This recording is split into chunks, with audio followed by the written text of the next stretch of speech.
I am sure sports. You know me there, from coast to coast representing. I mean, I say this is righteous representing for Marley. You don't know, come get the sports over here from near and far. Boy, boy, boy, boy.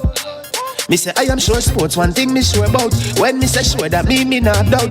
Come get your sports, get it over here. Come subscribe, repost and share. I am sure sports, one thing me sure about. When me say sure, that me not doubt. Come get your sports, get it over here. Come subscribe, repost and share. If me not sure, that me not say it. Know who score, that me not say it. Never know no game play, that me not say it. If me never see no game, me no know who play. For your sports news, better come over here so. For your soccer news, then come over here so. If you don't love sports, still come over here so. For the day done, you a go love over here so.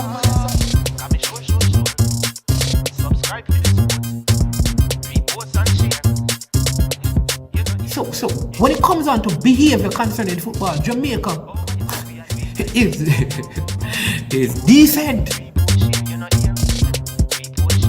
I am sure that if we can get all of these things done, set in place by the end of April, it gives us enough time before the World Cup campaign. Not afraid of no Brazil, no Argentina with these crap of players.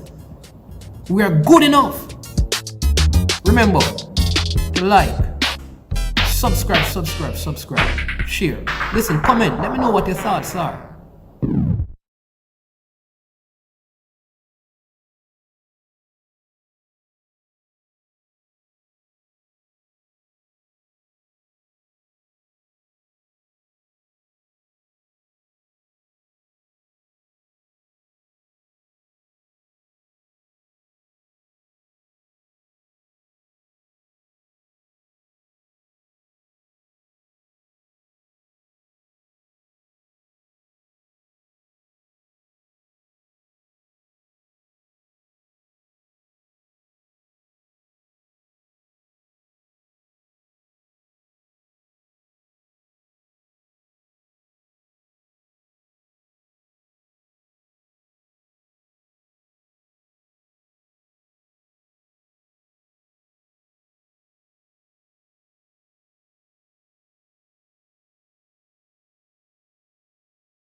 Good morning. Woo!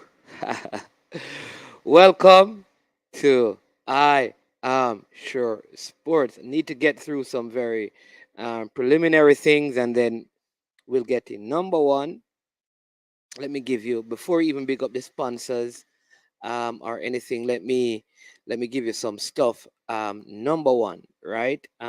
We should have had an interview with Alan Skill Cole at this time. It was scheduled for 11.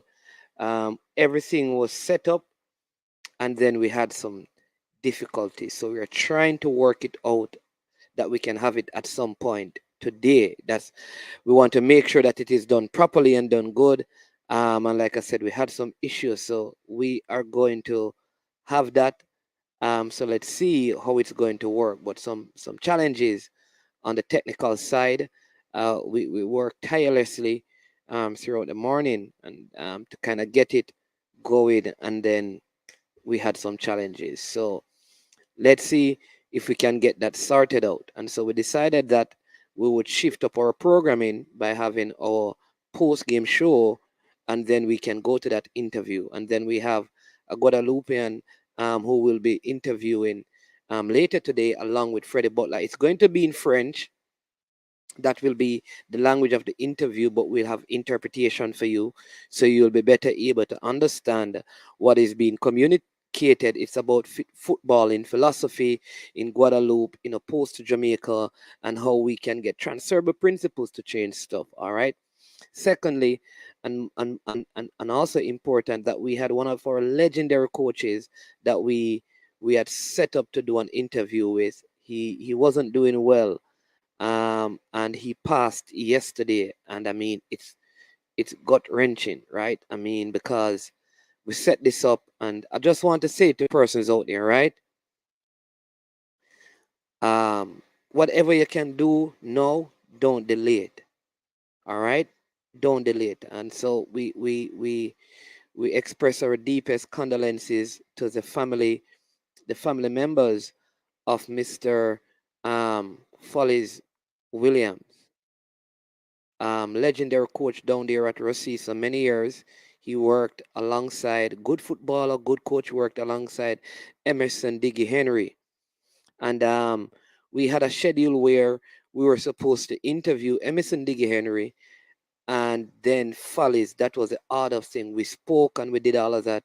We didn't know that, it would come. But there were some simple things that delayed some of that happening. And it is so sad for me because we never get to hear his story. We set it up to hear his story, and then this, then this happened. So it is really, really a sad day. We mourn his family. We express our condolences, but I want to use this opportunity that whatever you can do today, please do not delay it for tomorrow, because life is not guaranteed. The good you can do it today. If you can help someone, do it today. If just one thing was done, he would have been able to share his story with Jamaica. And imagine, we can't change death, but how many persons in Jamaica are not going to hear from him firsthand his story? So again, our deepest condolences to him and his family. And I really hope that this don't happen to the other persons, because there are other persons who are not well that we're trying to interview, that all they need, because they are not very good with using. I'm telling you how sad this thing is, right? There are some persons who have helped many, many footballers in Jamaica. And you know that all they need sometimes to do an interview is one of the footballers just to help them. I'm telling you this, I've experienced it. Just one person to help them get on the app because they are not able to. And people just, I don't know, can't find the time. It saddens me. I'm telling you, it saddens me because he really wanted to share. And because we wanted to do it in a particular order at his request, and one never happened, so his never happened. We could not, we can't change death, but guess what? We could have, fixed things. So um, we have Alan Skill Cole who is calling us. We're going to try and see if we can shift up something. So just give us one sec, please.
All right, people. Apologies, right? What happened is that, like I said, that we're having some technical difficulties because we're supposed to have the Alan Skillcole interview, right? So we have two choices. If you can bear with me and explain to the persons who come in, then I can try to connect Mr. Cole, Alan Skillcole, and do the interview, or we can continue with this, and then after this we can get back to him, because like I said, sometimes with the more mature persons, it's a little struggle to get the platform operating on their end. So I have that stream running, hoping that he can get on it, but it's not happening. So I'm trying to sort it out. So what say you? Do we continue with this Reggae Boys post match discussion, or do we just give 5 more minutes to try and sort out this on Mr. Alan Skillcole end? If you can give me a couple of responses, then I will work with you, because you're the persons who want to hear. So I'll work with you. So you can give me wait, or you can say go ahead with Reggae Boys. You understand me? I get a couple of responses, and then we can try. But he's here, so it's up to us all. Either way, we're gonna have a good show. Um, yeah, because he really wants to get on, so he's going to keep calling me until he get on. All right. So one person post match, and then um one person post match, and then Alan Cole, and then the next person says whichever one happens, Mannings, and then we'll wait. So the information is kind of the responses are kind of balancing out.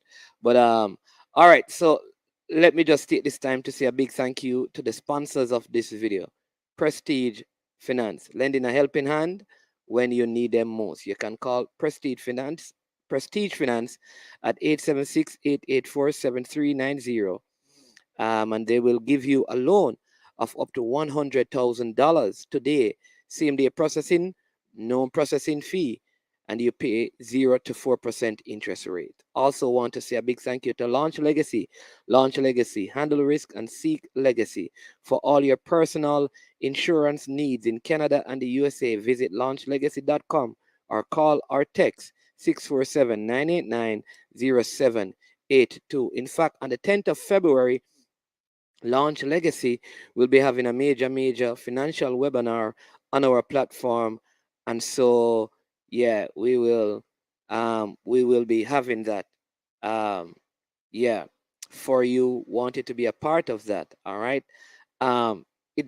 Yeah, so I see some people say wait, some people say go on, right? So we're going to just do the post match show, get some of your thoughts and your feedback, and then we will do. I want to pay tribute to Mr. Cole in the right way.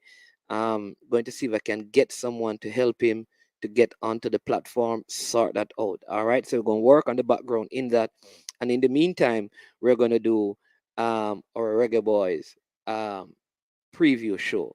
All right, so let's get into that right now. All right, so please understand, if you hear someone ask in the comment section, you can let them know what we are doing. Well, of course, you know that I was at the game yesterday. Thought again, we were given a lot of room to play by Costa Rica, as you saw in the Gold Cup, and also in the game that we played in Costa Rica. We created the better of the opportunities in the first half. I think we dominated. It ended with like 68-32 in terms of possession of the ball, somewhere in that region in the first half of the game. That's how dominant Jamaica was. We had a change formation that many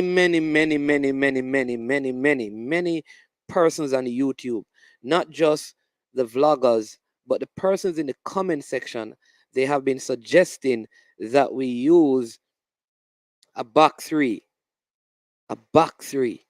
And for the first time in the campaign, we used a back three, and it worked effectively. That back three comprised of Richard King on the right, Ethan Pinnock on the left and Mariappa in the center, with Greg Lee on the left and Javian Brown on the right. I think the poorest of all the defenders yesterday, in my opinion, was Javian Brown. Though we could say that the goal, conceding that goal, was on the left side. I think it had to do with the defenders allowing Joel Campbell to come on his left instead of sending him on his right, which means that enough scouting was not done, or to give the player information to let them know that this guy is left-footed, so they needed to keep him down the right.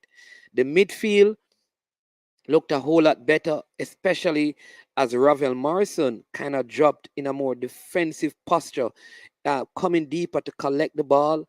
I felt like Speedy wasn't effective or efficient. Bobby Reed was good in his defensive coverage, but he wasn't adding much. I mean, he got in good positions, but never did well as we went forward.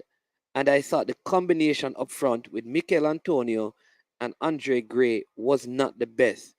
I knew that Mikel Antonio would not play the full 90, so you knew that he was going to do 60 minutes. I think the coach could have paired him with one of the other forward, and then when he comes off, you bring on Andre Gray with one of the other that thing. Because again, we had 5 substitution, but we only made 4.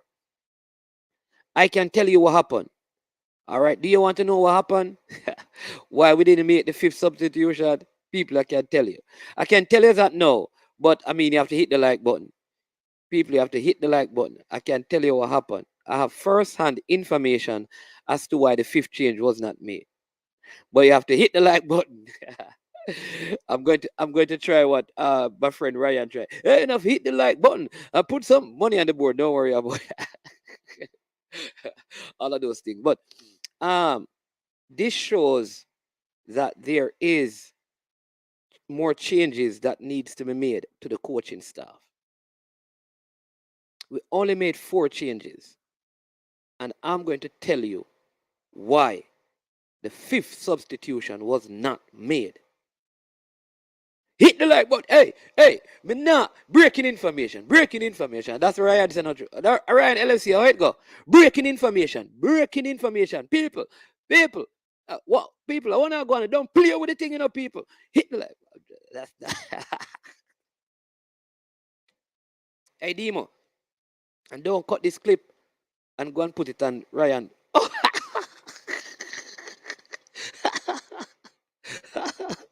Ryan is here. Hey Ryan, we think you're there work. We never know you listen to me. The one catch me and call him name, people. The one catch me and call him name. Boy. Yeah. Breaking information. Wanna go on it? What do you mean? Hit the like button, people. Claudia, you know hit the like button yet, Claudia. You don't hit the like button yet. Demo, hey, you don't it. Mario, when you don't hit the like button. All right. But, hey, this is so funny. Like, hey, Jamaica football can be drama. So let me tell you what happened. You know that the coach was going to change Andre Gray. The coach was going to. Yeah, 26 likes and 50 people. 65 people watching. Yo, hit the like button. Ryan, come on. You have to talk to the people, them, Ryan, in the comment section so them can know. But let me just tell you, because I can't, a Ryan style that's my style. But Paul was going to make the 5th substitution, because you know you have 3 windows, right? So he used the windows better this time in terms of though you have 5 changes, you can only make them in 3 windows. So at some point you have to make 2 of your changes at the same time, or 3, because if you make 1, 1, and 1, you use up your windows and you would not be able to make 2 changes. They normally keep a change for emergency. If something goes wrong, you have a player can put on, like a concussion, where the player automatically has to come off. All right? So we had around 10 minutes left in the game. And by this, you realize that Andre Gray was busted. Costa Rica had scored. We were trying to probably get back into the game. All right. So what happened? The the coach on one of the coach on the bench wrote up the substitution without speaking to the head coach.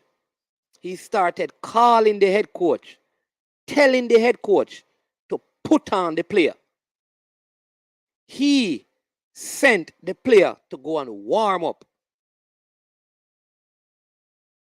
without the head coach. The head coach, and when you watch the game, the head coach never came back to the bench. The head coach stood, this is in the second half, and ignored him completely and did not make the change. I thought the head coach did right. The head coach did right because that other person was trying to usurp his authority. All the players were on the bench, and you gonna write up without the head coach telling you. You're gonna write up the substitution form. Tell the player to go and warm up. Then you're calling the player to come and telling your head coach that it's 5 minutes left. 5 minutes left, Paul. 5 minutes left, Paul. So the head coach did the right thing. He did not put on the player for that reason. These are the things. Listen, people, this is real. I'm not making things up. But you know, they're not going to say it. If you're close to any one of the players, ask them. Ask them if that did not happen. That a person on the bench in the coaching staff wrote up the card without the head coach telling them to. And they were calling the head coach to take off. Rightly so, you know, I think that Gray needed to have been substituted, but there's a right way to do things. There's a right way. I am saying that we needed a substitution, and it is right. It is Burke, and I'm saying that I was calling for Burke to go on, you know, but not under those circumstances. The head coach is a coach. You cannot usurp the man's authority. You cannot tell him. You call him. You call him and say, listen, this and blah, blah, blah. And you have that. You can't be talking. You can't be talking when the players are listening, telling that, hey, coach, a 5 minutes leave. What that have to do with anything? He's a head coach. We have to show respect. And maybe this is, and I'm wondering now if this is the modus operandi. This is how they normally operate. But I know coaches, any strong-headed coach, strong-willed coach, if you do that to them, they're not putting on the player. They are not. So this is, again, one other reason why I think that when you make a head coaching change, you have to change. You have to change the entire coaching staff and give the new coach the latitude to take on whomever he or she wants to coach the team. Now, brain drain. If it was Burke for Gray at the 75th minute, then the assistant was right. I am saying to you, that was the right change to make, but the wrong way to approach it. You cannot do that in a stadium where everybody's hearing everything.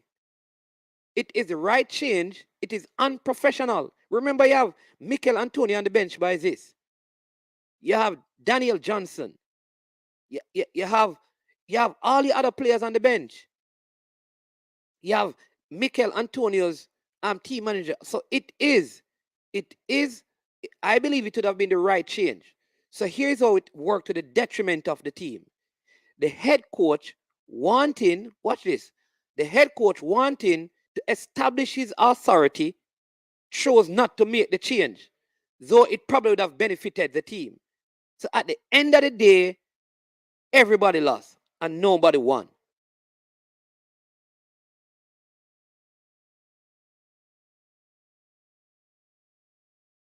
There you go, Duckland. So I don't think he did it to spite him. He did it to establish his authority. You can't do that to the head coach. You can't tell the head coach, listen, I always hear this. You're there to assist, not to insist.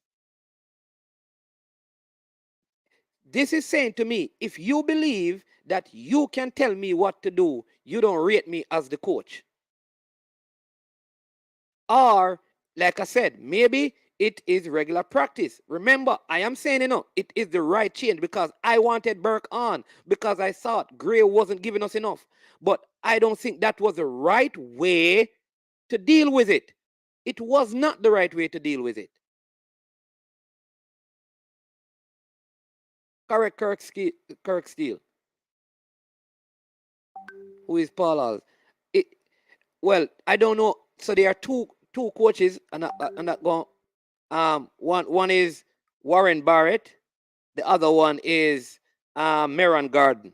I'm not going to tell you which one was writing the information. Hold on a sec, people. We have a call. Yes, yes, Ryan LFC. Good morning, people. Good morning. Good to see you. Happy this morning. Man doing this show. But you see, when me talk, people think I want to be negative and I don't like some of my own people back in Jamaica. But it's just the reality, and people have to just understand. And when I come and speak to them, they must listen. When me say remove all backroom staff, they're going to corrupt the man brain. You see what happened? But guess what? Me not sorry for Paul Hall in that him forget because him don't listen. It's when a man not listen, that him forget. The man for remove the man them. What kind of disrespect that? What kind of disrespect that? A big joke thing that, brother. How comes man write up team paper for make change and the coach and know nothing about that? Yeah. You see what I hold back of football, Virgin? You see what I hold back of football? Nothing has changed. I mean, I tell the people them say nothing has changed. And Paul Hall, he might go feel it because the man for remove them. A joke thing that management, man, that not supposed to happen, Virgin. You have to show the head coach respect. That's what I'm saying. Exactly, Ryan. I am saying, I agree, that it would probably have been the best change at the time, but that is not the right way. You are at Excelsior, and Coach Halliman is your coach, and say Coach Karoom was an assistant. Could he just write up a match card and tell the player to go and warm up and then call Coach Halliman? And he can't do that. You have to call the coach one away or walk up. Respect, bro. That show you a lot of respect. Yeah, or you have to walk up to the coach and say, listen, you understand me? Have a look, whisper something in him ears or something like that. You don't do that. That's wrong. Do it in front of the whole of the player, then, brother. Yeah. That's disrespect, bro. Yeah, that's what I'm saying. Like the way it was done. And I think if I were the coach, even if it is the right decision, I'm in a position now. If I make the change, it look like him a coach the team. If I don't make the change, it probably jeopardize the team. You understand what I mean? So either way, he's caught between a rock and a hard place. That's why I you think. Can't do that in front of so much player and them stuff. Yes. I'm telling you, the professional them is joke, brother. You understand? Unprofessional, man. Paul Hall drop the ball, brother. He might drop the ball, man. So he might forget serious, brother. And I think, Ryan, he's going to get a lot of hits for these things because guess what? Either they have normally done this, but we just never did know. So it just come out more obvious now that this is what has been happening. You understand me? I think that is it. Maybe this is what normally happened. And he came in, he saw it, and he still kept the people on. And he never said to them, listen, because even, all right, say you decide that you're going to keep them, Ryan. You just said to a man, say, listen, these things used to happen. I never liked them. I am the head coach now. And if I see evidence of them, I'm giving you a chance, If I see evidence of them, they are gone. And then you remove them. If them don't want to work with a thing, but I cannot see how a man feel like him have the right to say that to the coach unless it has been an ongoing situation. Because so I would love to know, that's why I want to talk to a player who would willing to talk to me to find out if this is how things were when Tapa was there. You can see it. You don't need no player to tell you that. You can see it. That's how it behave. Listen to the rest of them interview. Go and listen to them. Go and listen to Warren Barron. Go and listen to the player them. Look at the player them attitude. That's how they behave. That's how they behave. They don't respect nobody, but only such man. You understand? You can't do that in front of so much player. What do you think the player them are going to do? The player them, I think them can do the same thing too. And this is why I never really want him to get the job, because I see him as one of them person where people can push him around. Yeah. Me see from a long time I say that brother you know look like somebody who can stand up on him back and make brave decision, you know. Yeah. The whole of them need to just remove, brother. You see it, or Paul him just remove himself to brother. When you're a manager, you have to stand up on your foot. But here's the next, because J. Ross make a good point, you know, which is he should have made the change, yes, and then sanction the guy after. That's a tough one, you know, because I don't know. But then here's what I'm going to say now. Wouldn't he lose the respect of the player that he's taking off? Because if the player that is coming off the field feels like it is not Paul Hall who is changing him, it is the assistant coach, how would Andre Gray respond to that? So the thing just don't look right, brother. We have to be more professional than that. And so people need to have code of ethics when they get certain position to know that, again, a linesman or an assistant referee, you're not there to insist on anything. You're there to assist. When you're seeing football, what the linesman do, him call over the referee and talk to him privately, you know. Him not shout it out and say, hey, where you do, Mr. Referee? Wrong call that man, you see me, I wave my flag. No, he calls him over. Call over the man.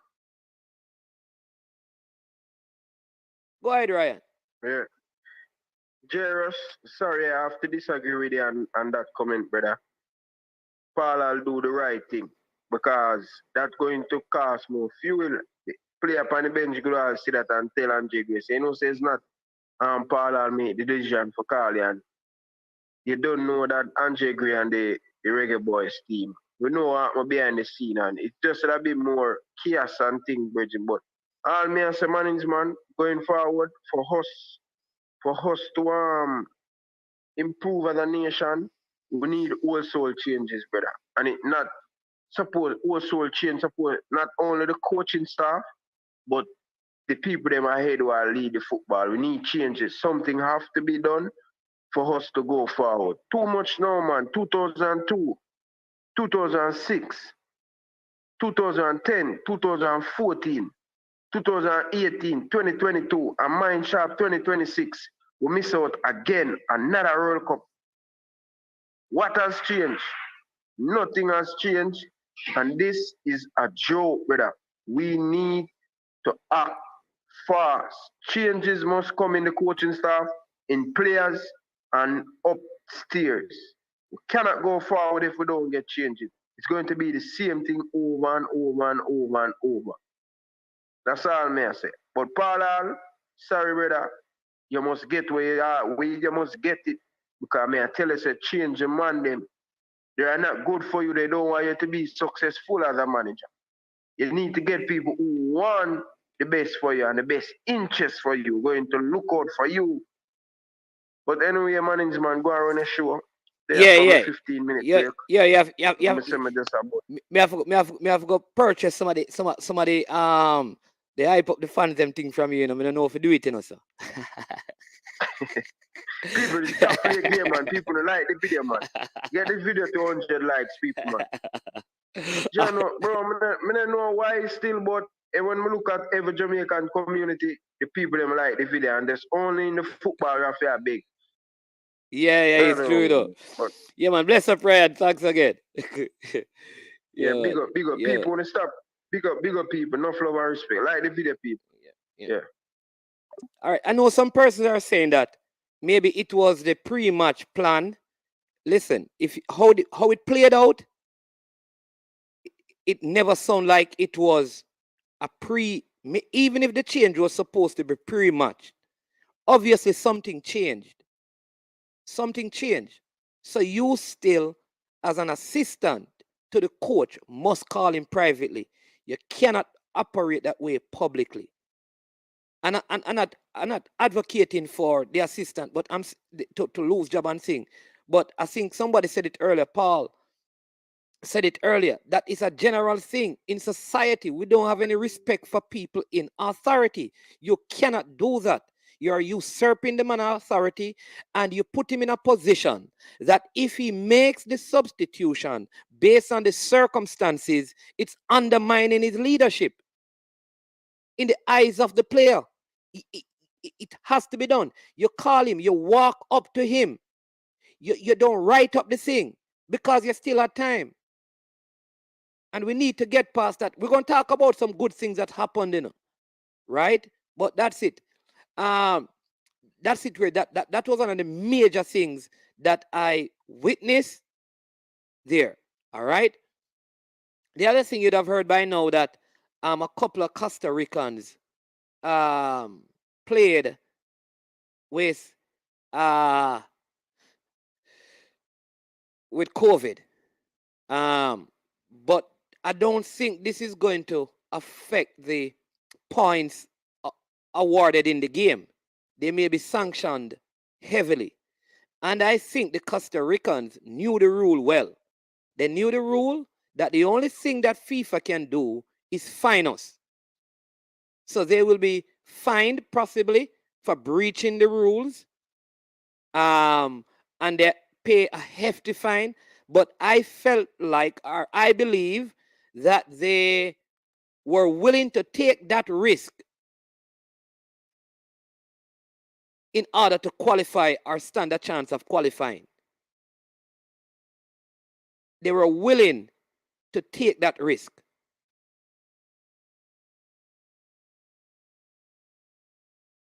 Right? They were willing to play players who tested positive for COVID once the players were okay, even if it meant them being fined. Why? Because they understand the financial benefits of qualifying for a World Cup.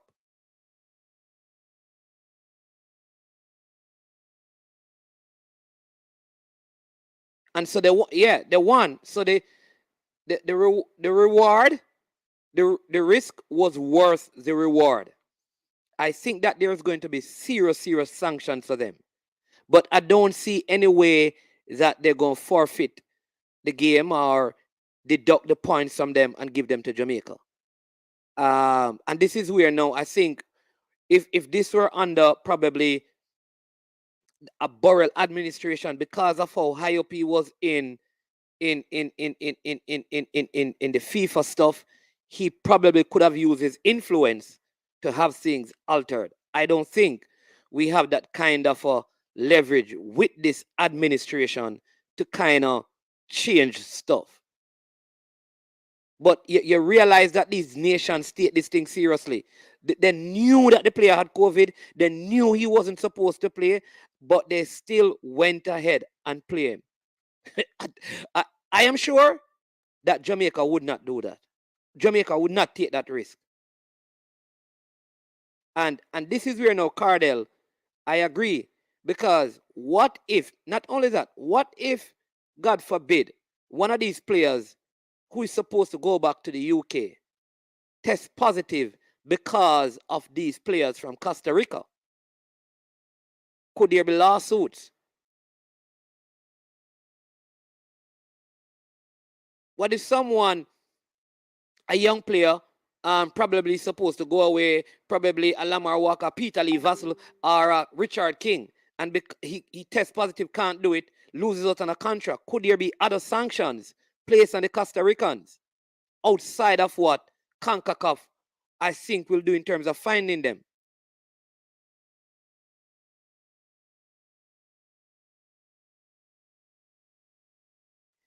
And they weren't following because remember that the doctor responsible told them that the player was supposed to be in isolation. They were not supposed to play. Not only did the players play, but the support staff, they were also at the game.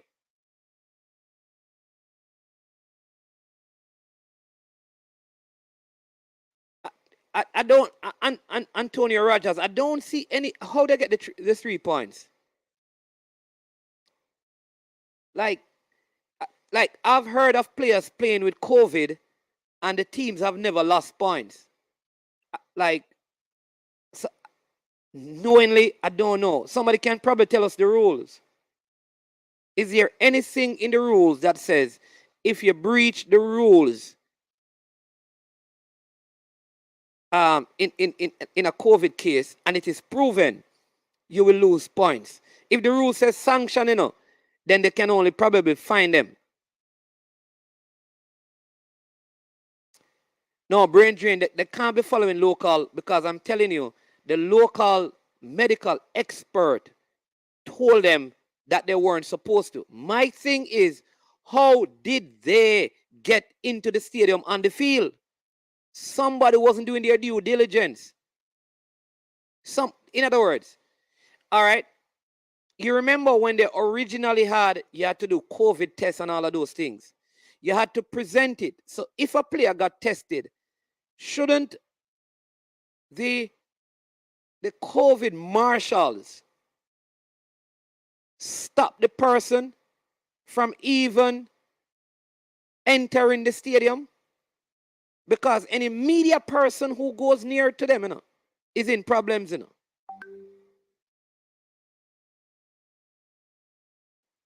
So who was responsible? So yes, the player tested positive. Who was responsible to get the information from the test to the COVID marshals to prevent? Hold on a sec, people. I have a call coming in. Good morning, caller. How you doing? Good morning, Mannings man.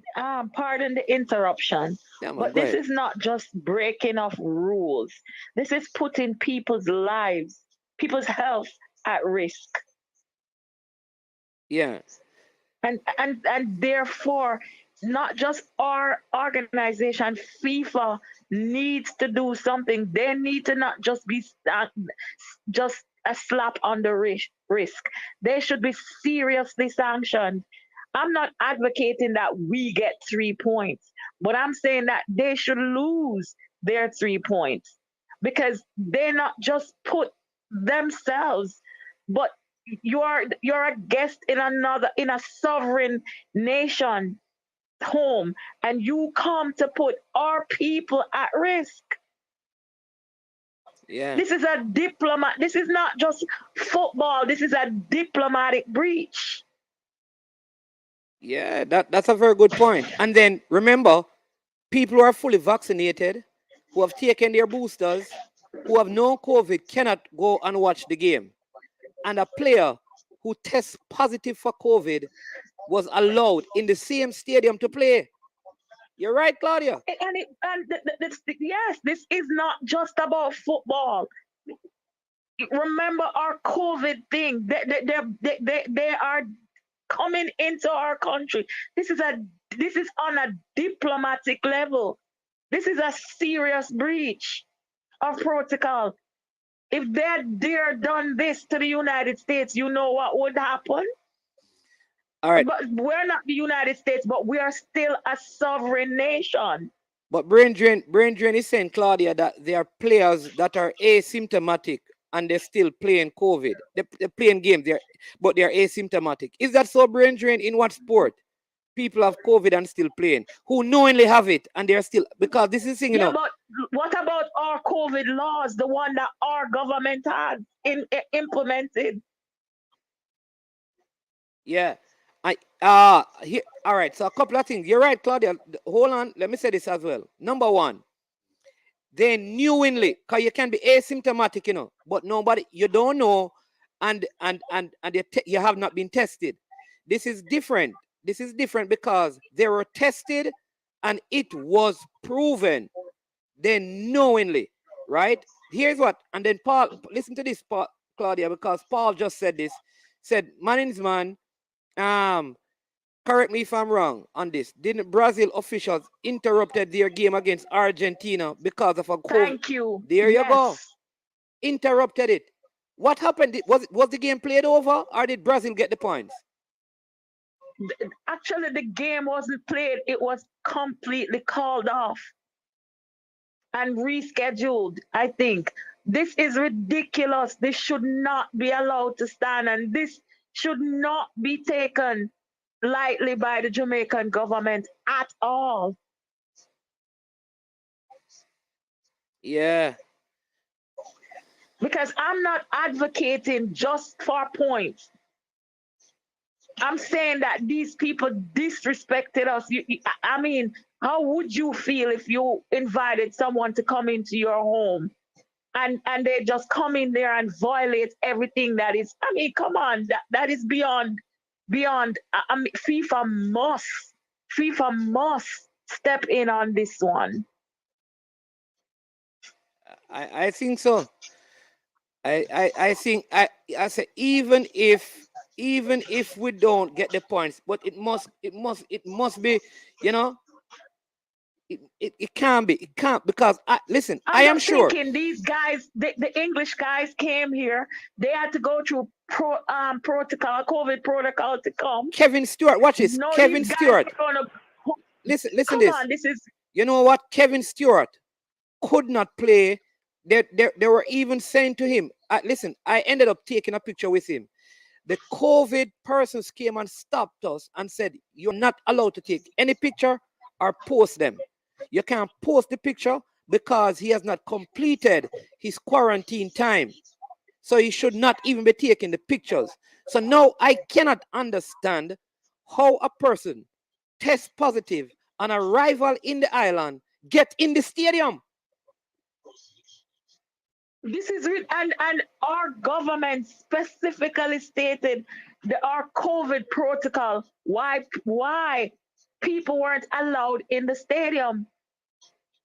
So how can this breach be allowed to stand? Somebody needs to speak on this issue, and quickly, because this is a nightmare. Yeah. And I'm not even advocating on behalf of the points and all of this. I'm talking about you're not just risking those players in the stand, you're risking a breakout in the country. Yeah. Yeah. If you're talking COVID here, because this thing is contagious. So if just one person gets it because of these people, I'm telling you. this is ridiculous. There must be consequences. Yeah, that's it. There has to be, and you know, and my understanding is that they may have played in the game in Costa Rica as well. Oh wow. Oh Because when I wow. read the article, they had it. Listen, this is crazy. Like, I don't know, because listen, if when Jamaica went to Panama, if a player tested positive, I am telling you they could not play. Well, we are going to see what the JFF is made of. We were going to play a friendly, and two players got tested asymptomatic.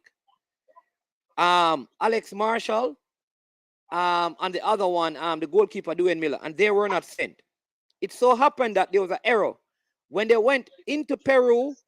The other person, because Alex Marshall didn't have it in it was an ex-person. That person tested positive, and he had to stay back in Peru. The physical trainer, he had to stay back in Peru after the game to go through the whole process. So I don't understand how then in our country there's allowance for the person to even get in the stadium. Our physical trainer, once he was tested. How did these people even get into the island? Is another story. Well, I think, no, man, when they came into the island on chartered flight, it was when that was when he was tested positive again. Okay. Because they are tested in Costa Rica positive, then they said they tested again and they said it was negative. They come to Jamaica and they test positive again. And then he's allowed to be in the national stadium. That's what I'm saying. Ridiculous. If how did he get into the stadium? Shouldn't he be in quarantine? Because the new COVID law, under the DMRA, I believe it is, like you can be prosecuted if you have COVID and you're out in the public. Friends who came there on holiday and they tested positive, they couldn't leave the island. They had to be in Jamaica for how long? Yeah. That's ridiculous. That's absolutely ridiculous. And that's why I interrupted Manning's man, because I'm saying, no, we're looking at it at the lens of football, but this is beyond football. Okay, Okay, yeah, I'll man. get All off right. now. All right. All right. Okay, All right. yes. Brendan is saying that there was an error. A good lawyer could use this to say Jamaica are known to make errors with testing. No, Brendan, I don't think that they could use that. That could not hold water in court. Yes, Carla. Can I put you back on the show, brother? Yeah, man, you're on. Go ahead. You're live. Jamaican people, stop being naive. Mannings, man, stop being naive. Stop being naive, brother. This is Jamaica. No matter what happens, Jamaica can go over the world. And we have a quarantine. Nobody take Jamaica serious, brother. Even if somebody must get money, something must happen. This is Jamaica. So this not surprise me, brother. You have too much licky people in Jamaica. That not surprise me. Oh, the man reaching at the stadium. You see them nation you do, them man do anything to go out of the World Cup, brother. Not saying what them do is right, Because people could all die from this and people. I want it a thing, but we have to be real and be honest to ourselves. This is Jamaica. And even won't see in Jamaica and them probably get tip off of the game. So this is nothing to me. I'm not kick up myself for this. Yeah? Because nobody take Jamaican serious unless Jamaica start to take them own country serious, brother. You see it? Because this could never happen nowhere. You see what I mean in Brazil? The other day? Yeah, they stopped the game. No, brother, Jamaica, just me like people just rest this argument, brother, because JFF not got to do nothing about this. Them not got to do nothing, because them lack leadership, them don't know nothing to do. You understand? When the JFF strike, them don't strike. Oh, the man them reaching at the stadium. Six of them, the 2 players and the 4, admit how they got into the stadium. That is what I want to find out. Virgin, man get tip off, a man get Costa Rica money. Man, all right. Don't stay there. Go and keep show anyway later, brother. Yeah, man. All right. Yeah, that like this is a strange thing, people, because this is, I don't understand. If you read the doctor article, he told them that they weren't supposed to play. So that information should have been communicated to the officials at the game. They should have been communicated, because if you tell the officials, if they're no man, FIFA have to step into this. You can tell the players not to play because of this, and then the doctor, because this is a doctor's quote from the newspaper, They were told not to play. They still carry them into the stadium, put them on the field.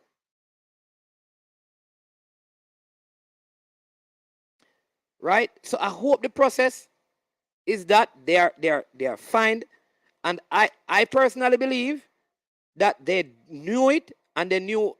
I don't know if the points will be deducted, but one thing I know, that they felt in their own eyes that whatever fine they're gonna get from FIFA, it was worth taking the risk, because they knew that they need to qualify or they need to get the points.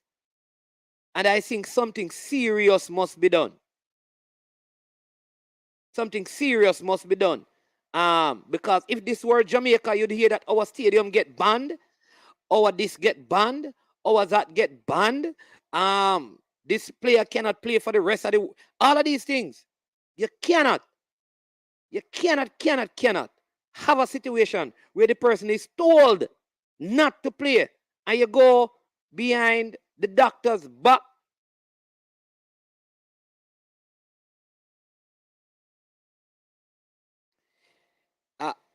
Brain drain, whether he is a plastic surgeon or a microbiologist, he was the one who administered the test, and the test came back positive. It is positive. So until they can prove to me that when they were playing, they were negative, I am going to act on the fact that their test said that they are positive. They have to prove to me otherwise. They have to prove to me otherwise, but I'm going to believe the doctor. because the Costa Ricans have not come out and denied it. If I were the Costa Ricans, I would say, no, our players, because remember, the Costa Ricans are saying that the players were asymptomatic and could play. That is their thing. They asked the players if they could play, and they allowed them to play because the players said they were feeling fine. So they knew that the players were positive. So until it can be proven otherwise, I'm going to work on that premise.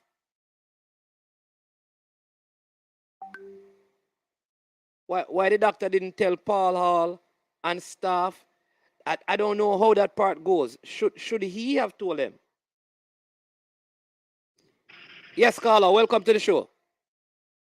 Morning. Yourself. 343-6469. I'm sorry, number go down. You have the number. You didn't have the number already. 373-6449. Yeah, man. Call up the number, people, and talk about the things then. You see it? Make the show get interested. I like hearing. Man's man. Yeah. What say you? Hear it. If the man come to Jamaica and him test positive for COVID-19, right? That means to say him travel on a plane with certain amount of people. Me hear somebody say that charter flight. So everybody on that plane is possible contaminated, you know.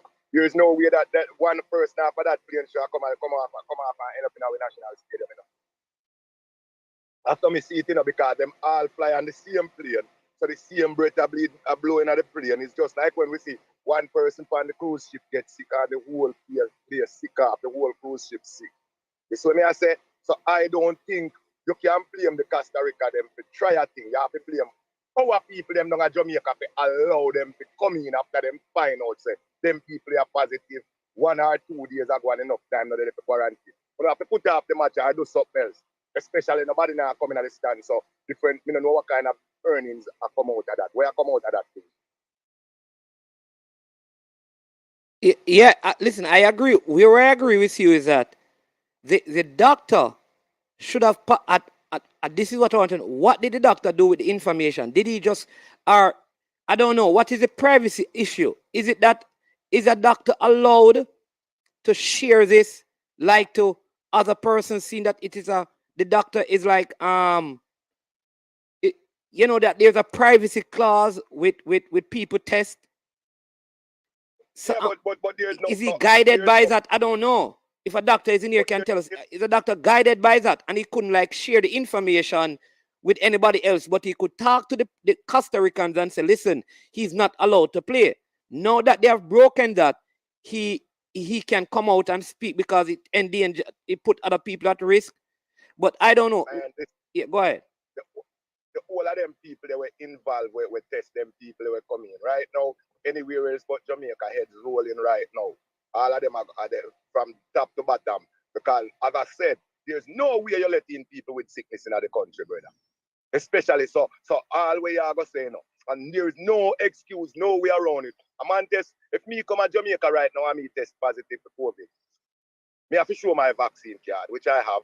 When I come to Jamaica now and I test positive for COVID, they might tell me say me to go up my yard and I go some iron at the hotel with me, they go quarantine for 10, 14 or how much days. It is. So therefore, there is no way if I get caught doing anything illegal out here, I am not going to pay the penalty. The people them should not allow the tourists or the visitor to go out in the public or into the stadium once them find out say him test positive, he or she test positive to any farm or where we are trying to avoid, brother. That's all, and there's no way around it. So we can't question the Costa Rican them we try a thing and get through it. We have to blame our people them who allow them to get out. It's what I talk about. Yes. All right, John Anonymous said that he's a doctor, and he says the doctor can share the info with the public health authorities. And then Demo is also quoting from the same article. He says, we had some discussion with the members of the Ministry of Health, and we wondered if they had some new infections, having tested negative before they left Costa Rica, right? So, you see, this is where it's very telling, because you don't even know if it's a different strain. Like, this is serious business, you know. It could be a new strain that the man them bring to the place, you know. Virgin Fry, you get test positive, you're not supposed to come off of your plane. You're supposed to go sit down for that. If you have to sit down for 2 weeks, you lift up and go back where you come from and no game no play. And we cancel the game and play it when things get better. We just call it a day. So we have put so JFF and the people and we control the COVID protocol. And them people you have to call into question. Those are the people who are supposed to get beaten if anybody get beaten.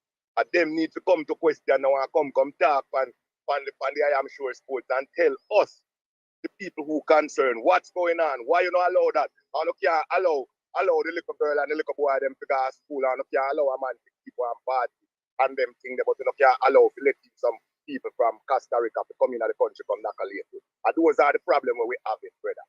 Why? So you need to get them people to come tell me why them allow them to come in there, because we know them do that and we know they was tested positive before. That is allegation, because these are my views, you know, and not the views of the I am sure sports and the people, you know. You see? Yeah. So here they were advised to be in. Hey, them people are really take Jamaica for joke, you know. No, and the people them take with a joke. Oh, you mean saying them take joke? Yeah. Jamaican people them take Jamaica for joke, because if you have your visa and you test positive, you can jump on a plane and go if Jamaica government allow you to come to America and go. When you go to America now, it's up to the American government them to let you out or to quarantine you or do them to do it or send you back home. So you can try a thing. When the thief go and try and go thief, him never try to get, him never plan to get caught. Him just happens to get caught. So them try to steal a thing and them get caught and the system let them through when them get caught. That is illegal and that is. Let me ask you a question. You think if Jamaica were going to play the USA and we had an American medical disease specialist, let's put that, test our team, and 2 players tested positive, you think they could leave the hotel and go in the stadium? No game now play, brother. And if the whole we fly on the same plane and fly in the same section, no game now play neither.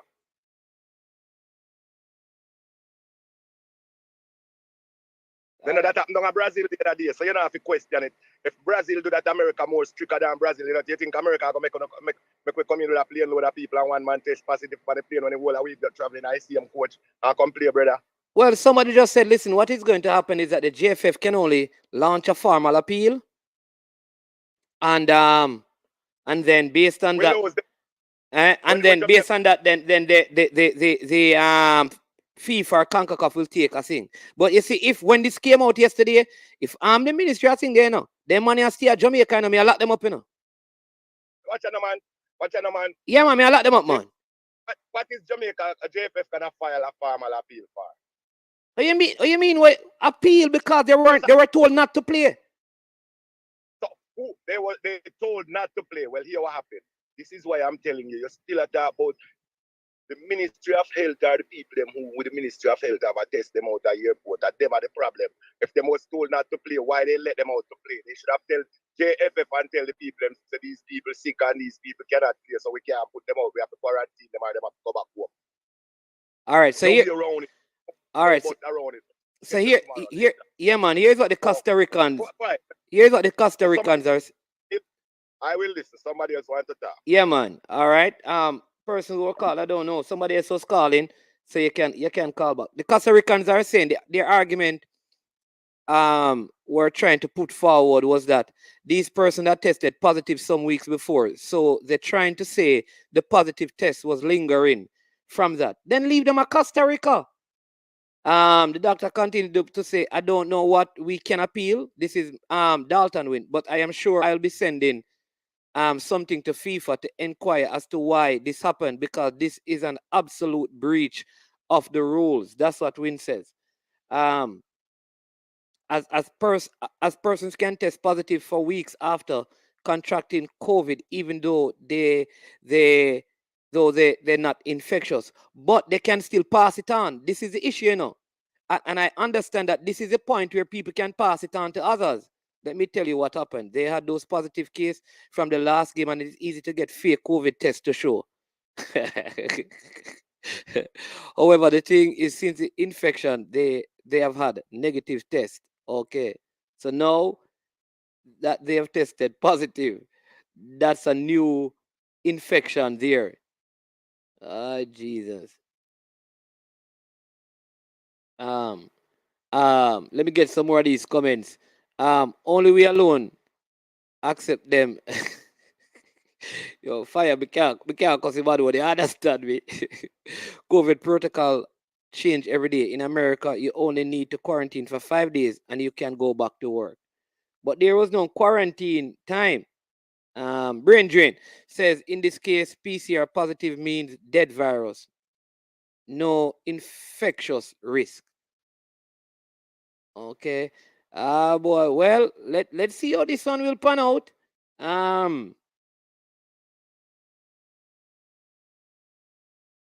Let's see how it's going to pan out. But there may be something here. We will see. Rob Smith says we don't have all the information. We just love to blame ourselves. When did he test? When they arrived in Jamaica.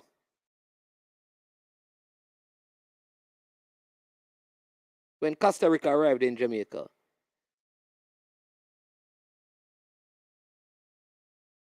Yeah, so let's see what will come out of it.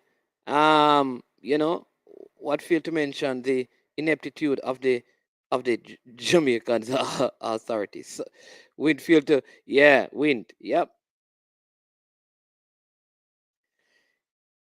Charles Brammer, we done. We're looking for anything now.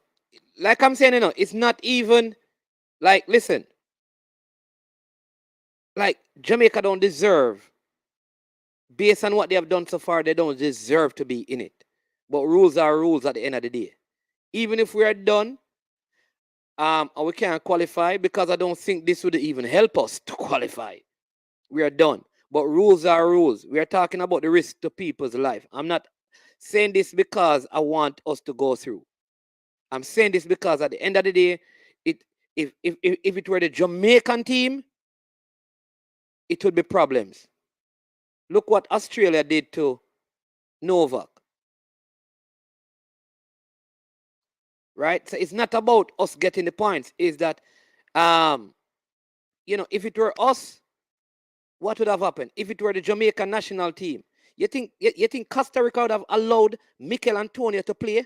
They would not. If the game were in, they would not allow him to. I am telling you that. Their authorities would make sure. I'm telling you what they did. I'm telling you, look what they did to, remember, the physical trainer for Jamaica, a friendly game against Peru, could not travel back.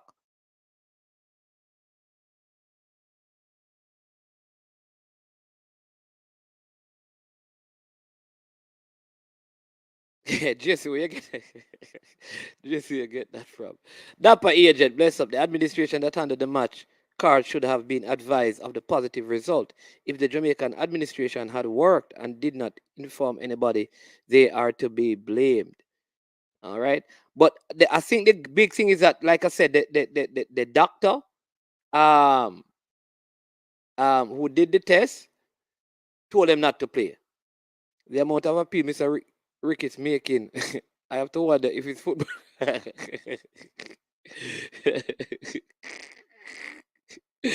We need the points. We not shame if we talk. I don't know if the points make a difference, in my opinion, but yeah. Yeah. All all plastic surgeons have to study infectious disease. That includes your ENT, your heart surgeon, and so on. All right. Man said the boss will give COVID a makeover. But oh geez. Yeah. Yeah. Yeah, man. People you can call it. But other. Yeah. Yes, go ahead. Go ahead, Ryan. Mornings, man. Me, I'm a co-worker there. I listen to the program, brother. It's sure worldwide, brother. Get back to the football and all this COVID thing, brother. Yeah, man. We're going to go Back to the to the football game. now. We have to go back to the game and look at player ratings and things. That's what we're going to do now. Because we can't bother with this COVID thing, brother. We don't know. The man them leave the same night on them private jet. The man them care. We all give over to go and help. Cheap points not going to help. You know, good enough, brother. Let me know what the people that might kill up themselves for. Yeah, man. People, come on, man.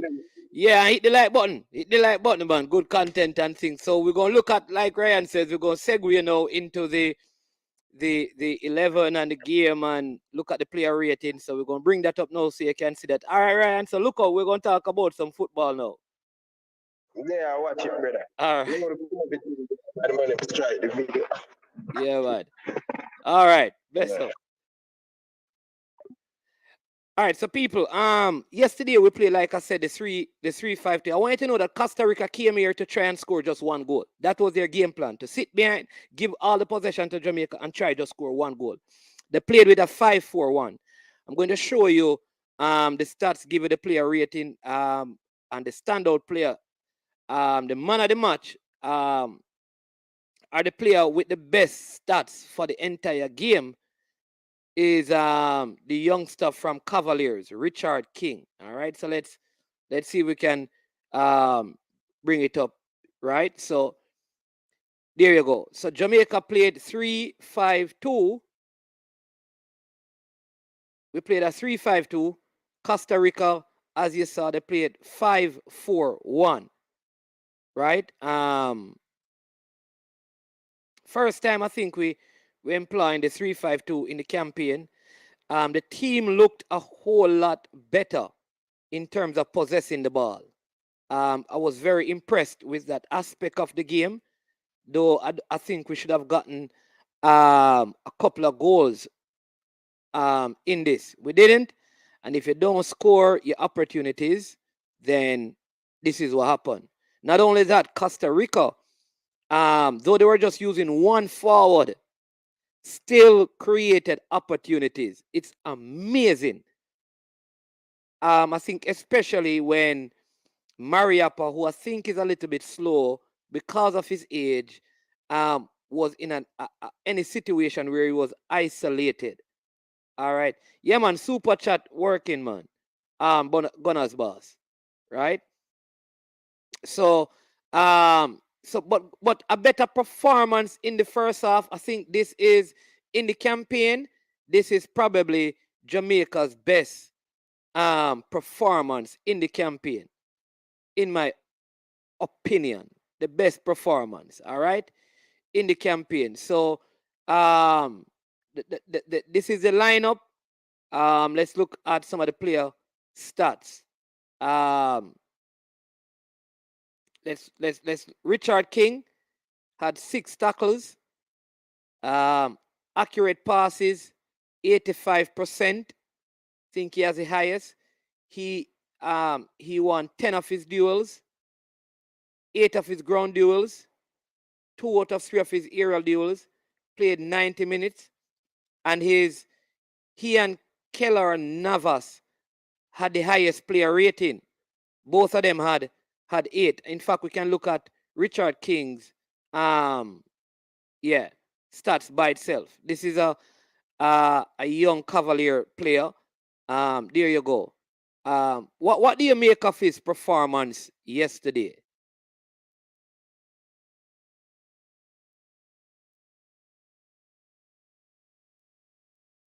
What do you make of his performance? Oh, somebody's saying that our win is our best performance. The win against Honduras, El Salvador. That was the best performance, yeah? Okay. I thought, listen what I said again. The game yesterday was the best performance in the first half I've seen in the campaign.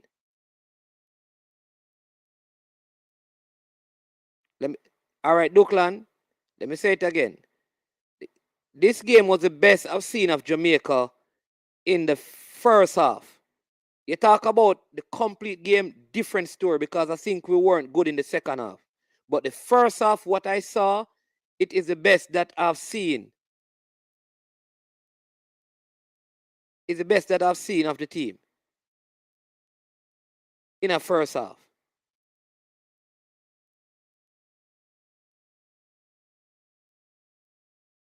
Best I've seen of the team in the first half. All right. So let's look at, like I said, Richard King stats again. I mean, he made some good crosses. Like I said, 85% in terms of his passing accuracy, which is good. Like I said, he had the most. He committed 5 fouls. I think he has to watch some of that, especially because he's playing against such experienced players that he has to watch. He has a need to tackle. You know, yeah. So he has to watch that because he gave up some free kicks, right? Very good youngster that we need to keep him level-headed, because sometimes with these guys, as soon as you say them good, them nobody can talk to them again. They don't want to be coached again. And so that being said, I hope he becomes level-headed. Remain level-headed.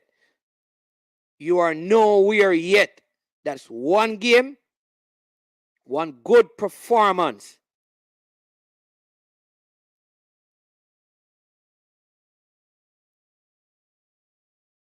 Right? So you have to watch that. Dutch Empire Records, no man. The stats, you said the stats show dude wasn't even playing. 3 clearances, 6 tackles. No, you can't look at it that way. I'm going to tell you why you can't look at it that way. Jamaica possessed the ball so much that he never needed to. If you look at his heat map, right?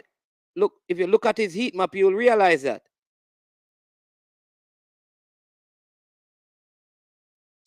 Jamaica had a lot of possession. See, I don't think we can look at it that way. Right?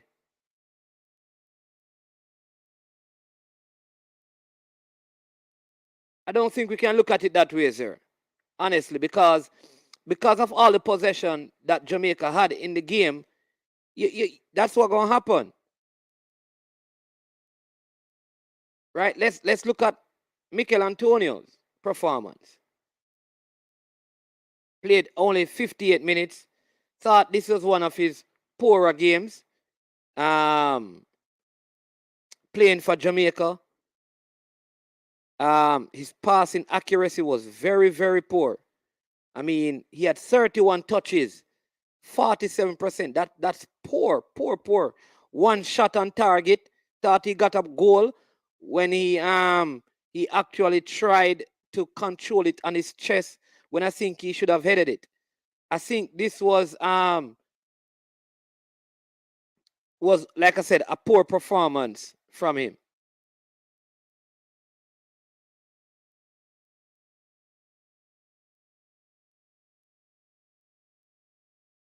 You know?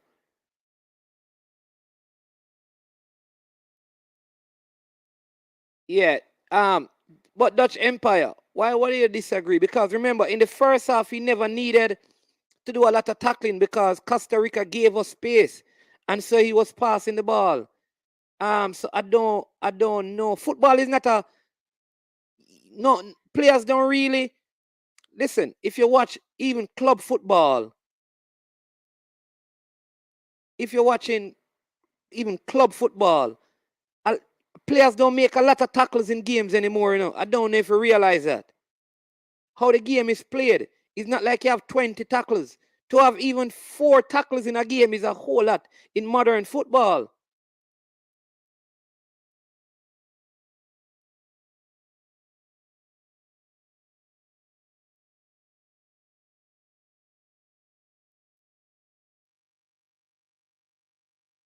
Yeah, I felt like, I don't know if it was the field, but Antonio's touch kind of looked poor for me in this particular game. So I don't know.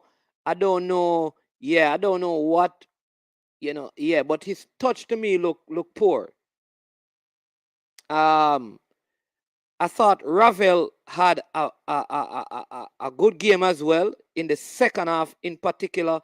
You can see from this that he was, I mean, he had, I think he probably had the most touches. His passing accuracy was 90%. You understand me? And he had 104 touches, right? Never committed a foul. And out of those 104 touches, he only lost the ball 12 times. He had 3 tackles, 1 interception, 1 clearance, ground duels. He had 6 and he won 4. And he only played 70 minutes. That's like 2 point odd. Like 1 point, yeah. So that, I mean, that 90% good passing accuracy, long ball, 7 in terms of accuracy, key passes. He had 1 key pass in the game. So these stats are not bad for Ravel. Thought it was one of his better games for Jamaica. And he looked better again when he played in the CDM role. Yeah, man. Military Goonnnee, bless up, bless up, bless up. Coach Minzy, bless up, man. Their game last night. Yeah. For the people who are wondering, Mikel Antonio would not have played more than 60 minutes. You know, because of, you know how it is. I think he just never looked. I think the field may have affected some of his play, but yeah. But he could not. He was not going to be allowed to play more than 60 minutes. Let's check out a player that I want to see his stats. For me, the eye test for this player wasn't good. He's Bobby Reed.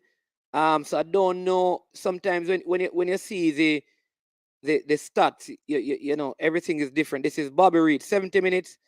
Passing accuracy 90%, 35 out of 39. He had 55 touches, 2 key passes. You know, crosses accuracy 2. 1 out of 1 with long ball. He had 1 shot on target, 1 shot off target. Yeah.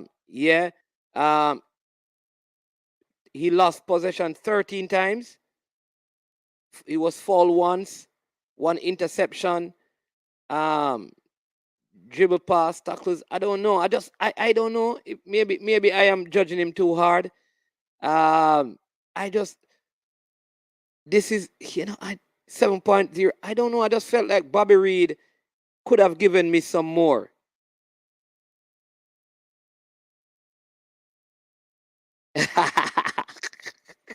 Coach Rizzi, I tell you what. Tell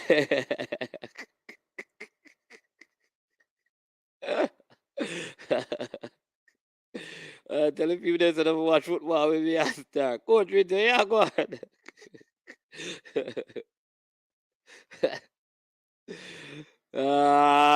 Boy. Hey, I tell you. Yeah. It's a good game, man. Being in the stadium is a different thing. Yeah, let's check out. Let's look at Greg Lee. How did Greg Lee match up yesterday? Let's see. Greg Lee. All right. Yeah, 89% in terms of passing accuracy. He had 65 touches. Aerial duel, he won 1. I think lost 1. Possession 16 times. He was fouled 2 times. Offside once. Clearance once. Yeah, shots blocked once. Long ball. Cross accuracy 1 out of 6. Key passes 2. 89%. 65 touches. Thought he had an okay game. And I think he would have performed better than the person that he replaced at left back, which is Kemar Lawrence, who has been struggling, you know, a little bit. Yeah. All right, let's look at Ethan Pinnock. Listen, people, Ethan Pinnock. I can't understand for the life of me. I can't understand why Ethan Pinnock wasn't always playing. Anybody who says Ethan Pinnock is not good, something wrong with them. Given what you have seen him, man, the man do for what he has done for Jamaica. This is a good baller. Listen, accurate passes, 53 out of 58, 91%. Right? Watch this. 74 touches. Ground duels, 6 out of 6. Right? Possession loss, they say 8. Dribble attempt. I know one dribble you make. Them no count some of them, may I tell you. Shot on target. It was look, easy shot still. Long ball. Look at that. 3 from 3. One square attempted, and the ball, that square that he made, we should have gotten something out of it. Excellent, excellent, excellent, excellent defender. This is one that we need to keep going ahead. Whatever rebuild we are going to do, he needs to be a part of this team going forward. He has to be a part of this team going forward. How did Speedy do yesterday? I saw it again. Speedy do what Speedy does. I mean, very efficient, but sometimes to me a little bit too negative. Think he turns back and pass sideways too much. He reminds me of one of my Arsenal players, Granit Xhaka. You know, sideways. Ishmael King same rate Pinnock highly. You sure is Pinnock you're talking because he used to call Pinnock paper soldier, you know. So it's good to see that having called the man paper soldier, you have come around. You have come around. So that's good. That's good.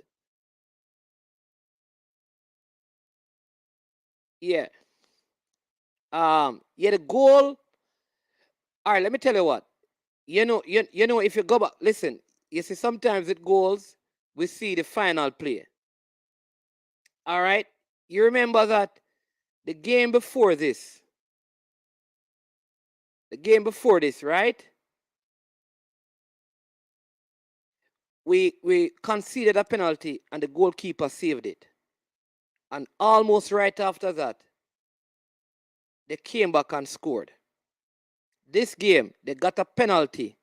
The goalkeeper saved it. And we gave up a silly puzzle. It's like we weren't into the game. I don't know why. Something happened.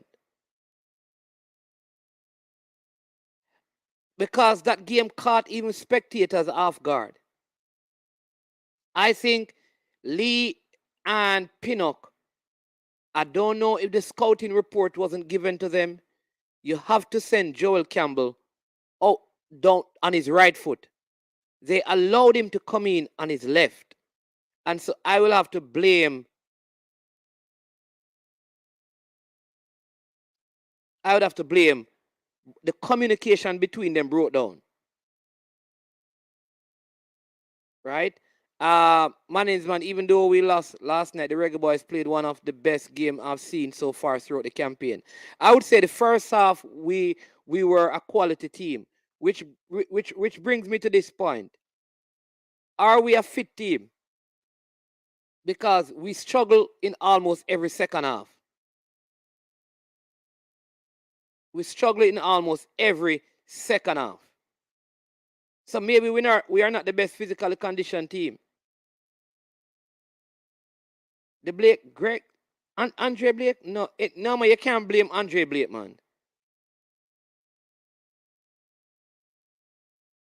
You can't anybody blame Andre Blake for that goal. Never watched the game. The man, listen, that Andre Blake can't save that. The ball went to the far post. He cut inside and he bent it around the goalkeeper. Blake can't save that. Blake just saved the penalty. It is what his name? If you watch the play from when we lost the ball upfield, Gray never ran, and I think he wasn't fit enough to run all the way back. So when he got down there and Campbell got the ball, he had Lee isolated. By the time Pinnock got there, he was already inside. And no midfielder was there to block the pass.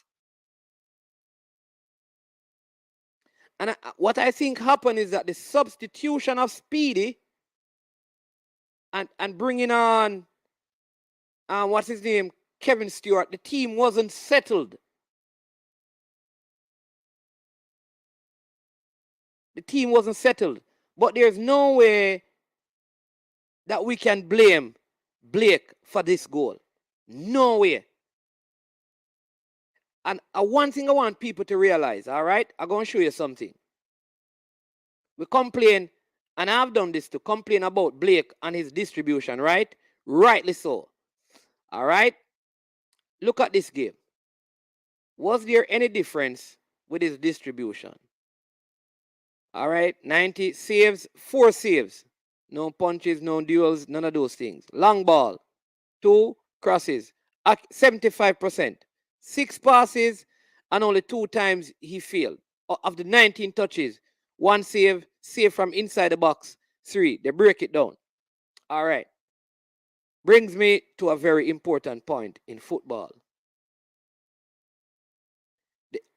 Yeah, coach means you're right. The team not fit.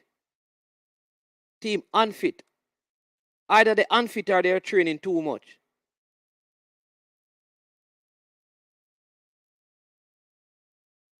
Either they're overworked or they're unfit. One of the two. Hold on a sec. We have a caller, people. Hold on. Yes, caller. Welcome to the show.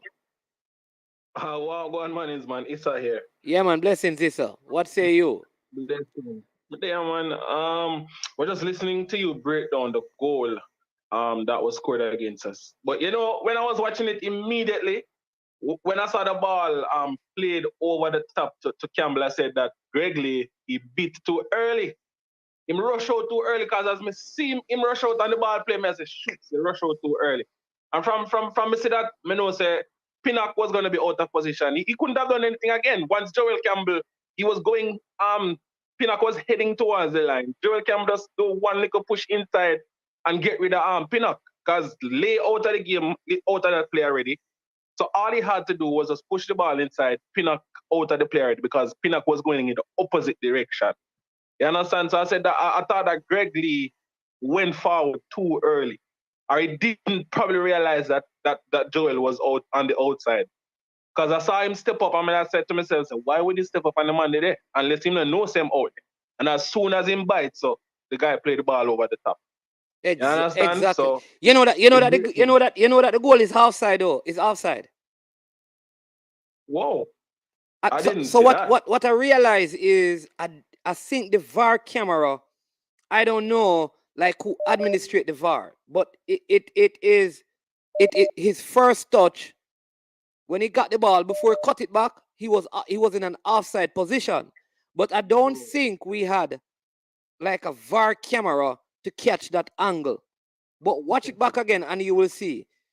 But I don't know if that was the aim of Greg Lee then to try to play him off, because play him offside, yeah. Yeah, because Greg Lee stepped and Pinnock kind of moved up to, So the ball was played intelligently, but Pinnock was out of it already, because Pinnock was trying to get to the man, and once him come inside me, I said, God no, I hope Blake save. I mean, so once him get in on him left, it's a clear shot. There was no defender there or anything. You understand?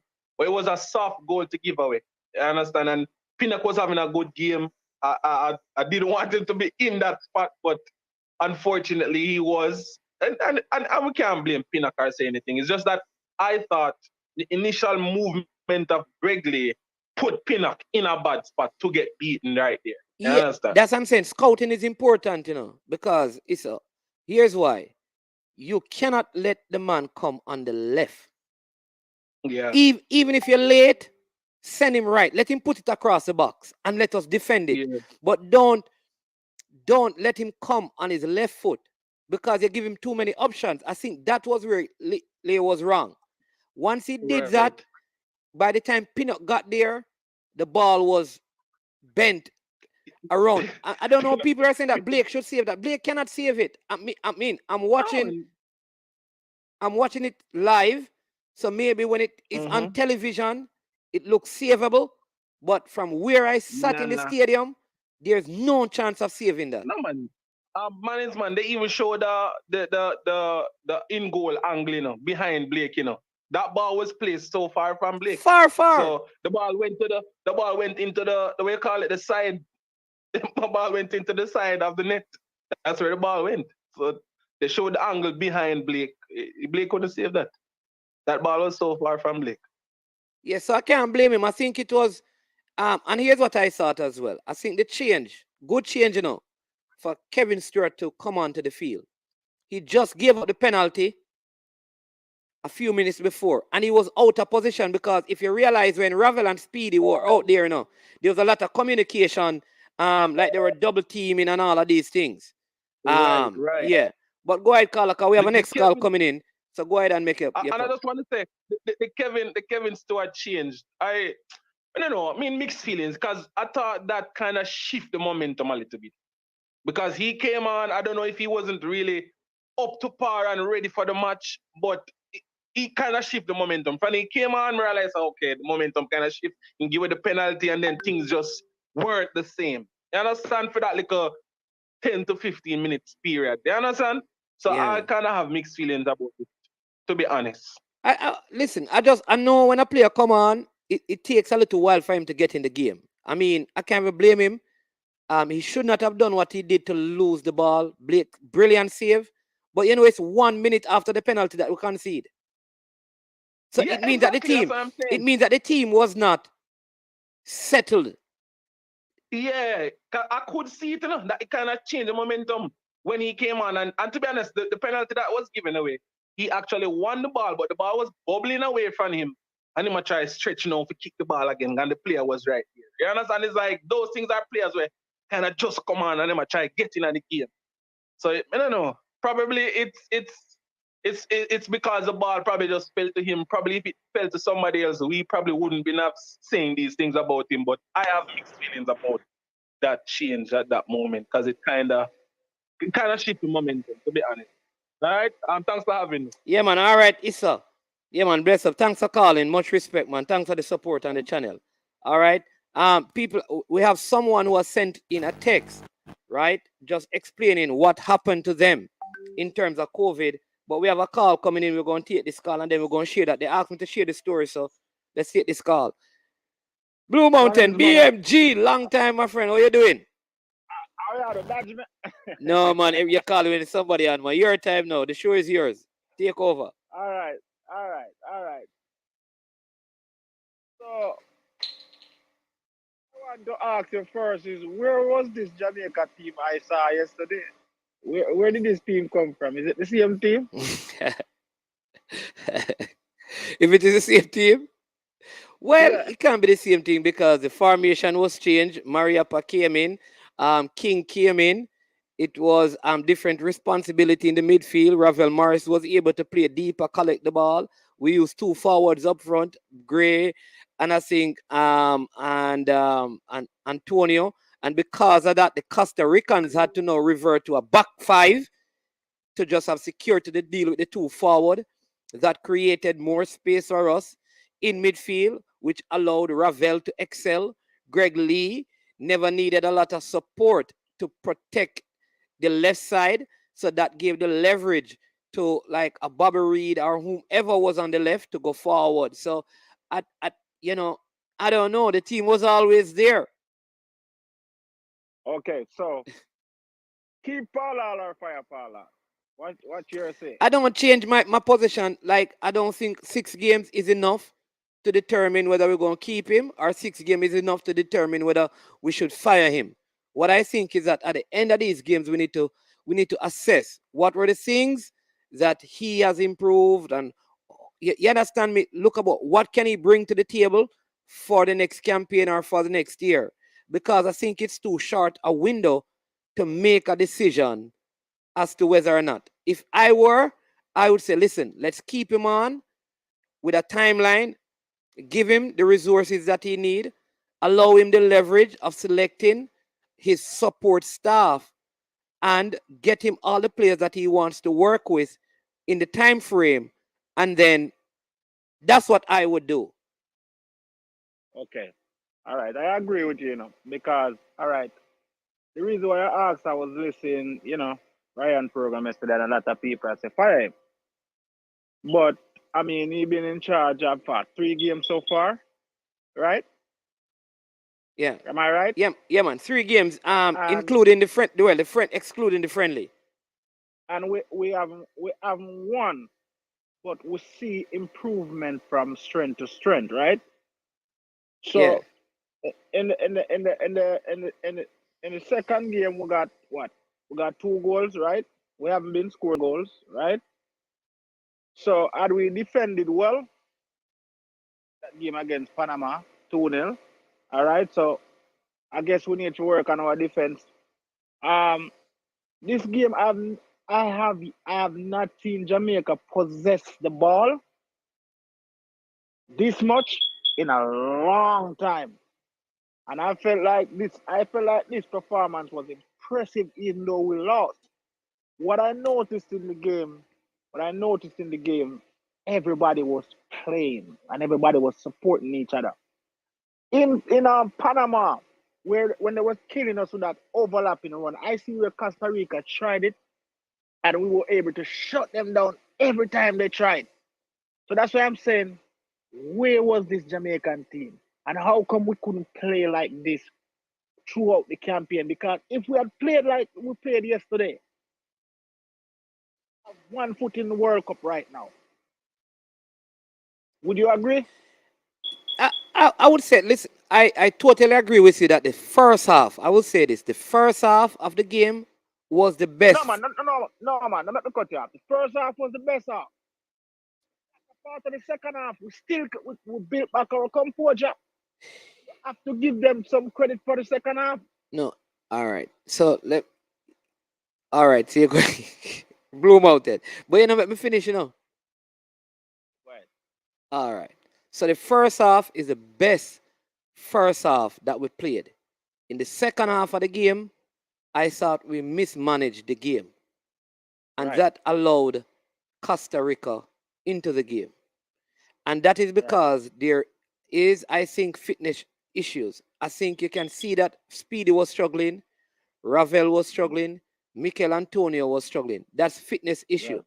And when your Right. fitness is not up to par, then you're going to struggle mentally. It's going to affect how you think. That's my thing. Okay. That's what Okay. I'm saying.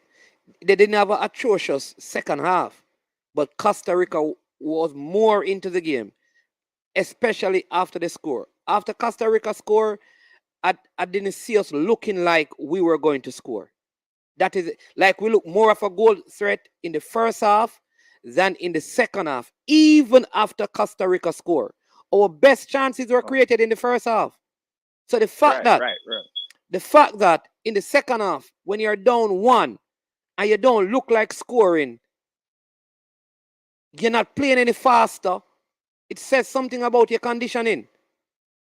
No, but man is man. Man is man. Remember, the guys really give it a shot in the second half to try to score. But remember, Costa Rica dropped most of the players behind the ball now. So it was a little bit difficult for us, man, because we was really trying to put crosses in the box and stuff.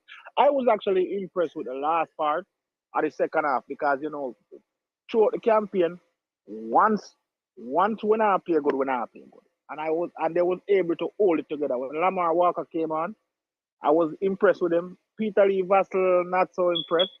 You know what I mean? Not so impressed. I don't think he's ready yet. I think he needs some more time. You know what I mean? I saw where they really tried. Where I got mad a little bit in the game is that Lamar Walker looked like because he was passing the ball wonderfully and then all of a sudden he start hold the ball. You understand? That was the only negative I take from the latter part of the second half. Because when the second half just started, we were playing terribly. Yeah, you know what was the problem to me in the second half? And listen, I was advocating for Kevin Stewart to come on. Because you can Mm-hmm. see that we had some difficulties in the middle of the park in terms of fitness. But I felt like Right. when he came on, his style of Mm-hmm. play, because he holds on to the ball, Right. and I think that slowed up how we played. And then by this time, Andre Gray wasn't moving as much. And this is where now I think Jay Ross was saying it earlier that even though the little incident happened with the coaches, Paula should have still made a change. Because I think if we Mm-hmm. had a more a runner up front, it would have created some more spaces. I just felt like we So never had like I think we could have removed Gray because he wasn't giving us enough. So when I watch a game from in the stadium, like I said, when Stewart had the ball, it was just ease making passes. So they sent a defender with him, and Gray was just still. I think he wasn't opening up and creating enough space in the game so to who allow the was the ball to move change? fast. Huh? Who was the change that I they felt were like they trying could to have. do? I felt like they could have put on Corey Burke because that is the person Um, just to run. I don't think that he's the best goal scorer, but we needed a no, little. I agree. We needed a I little agree. pace up front.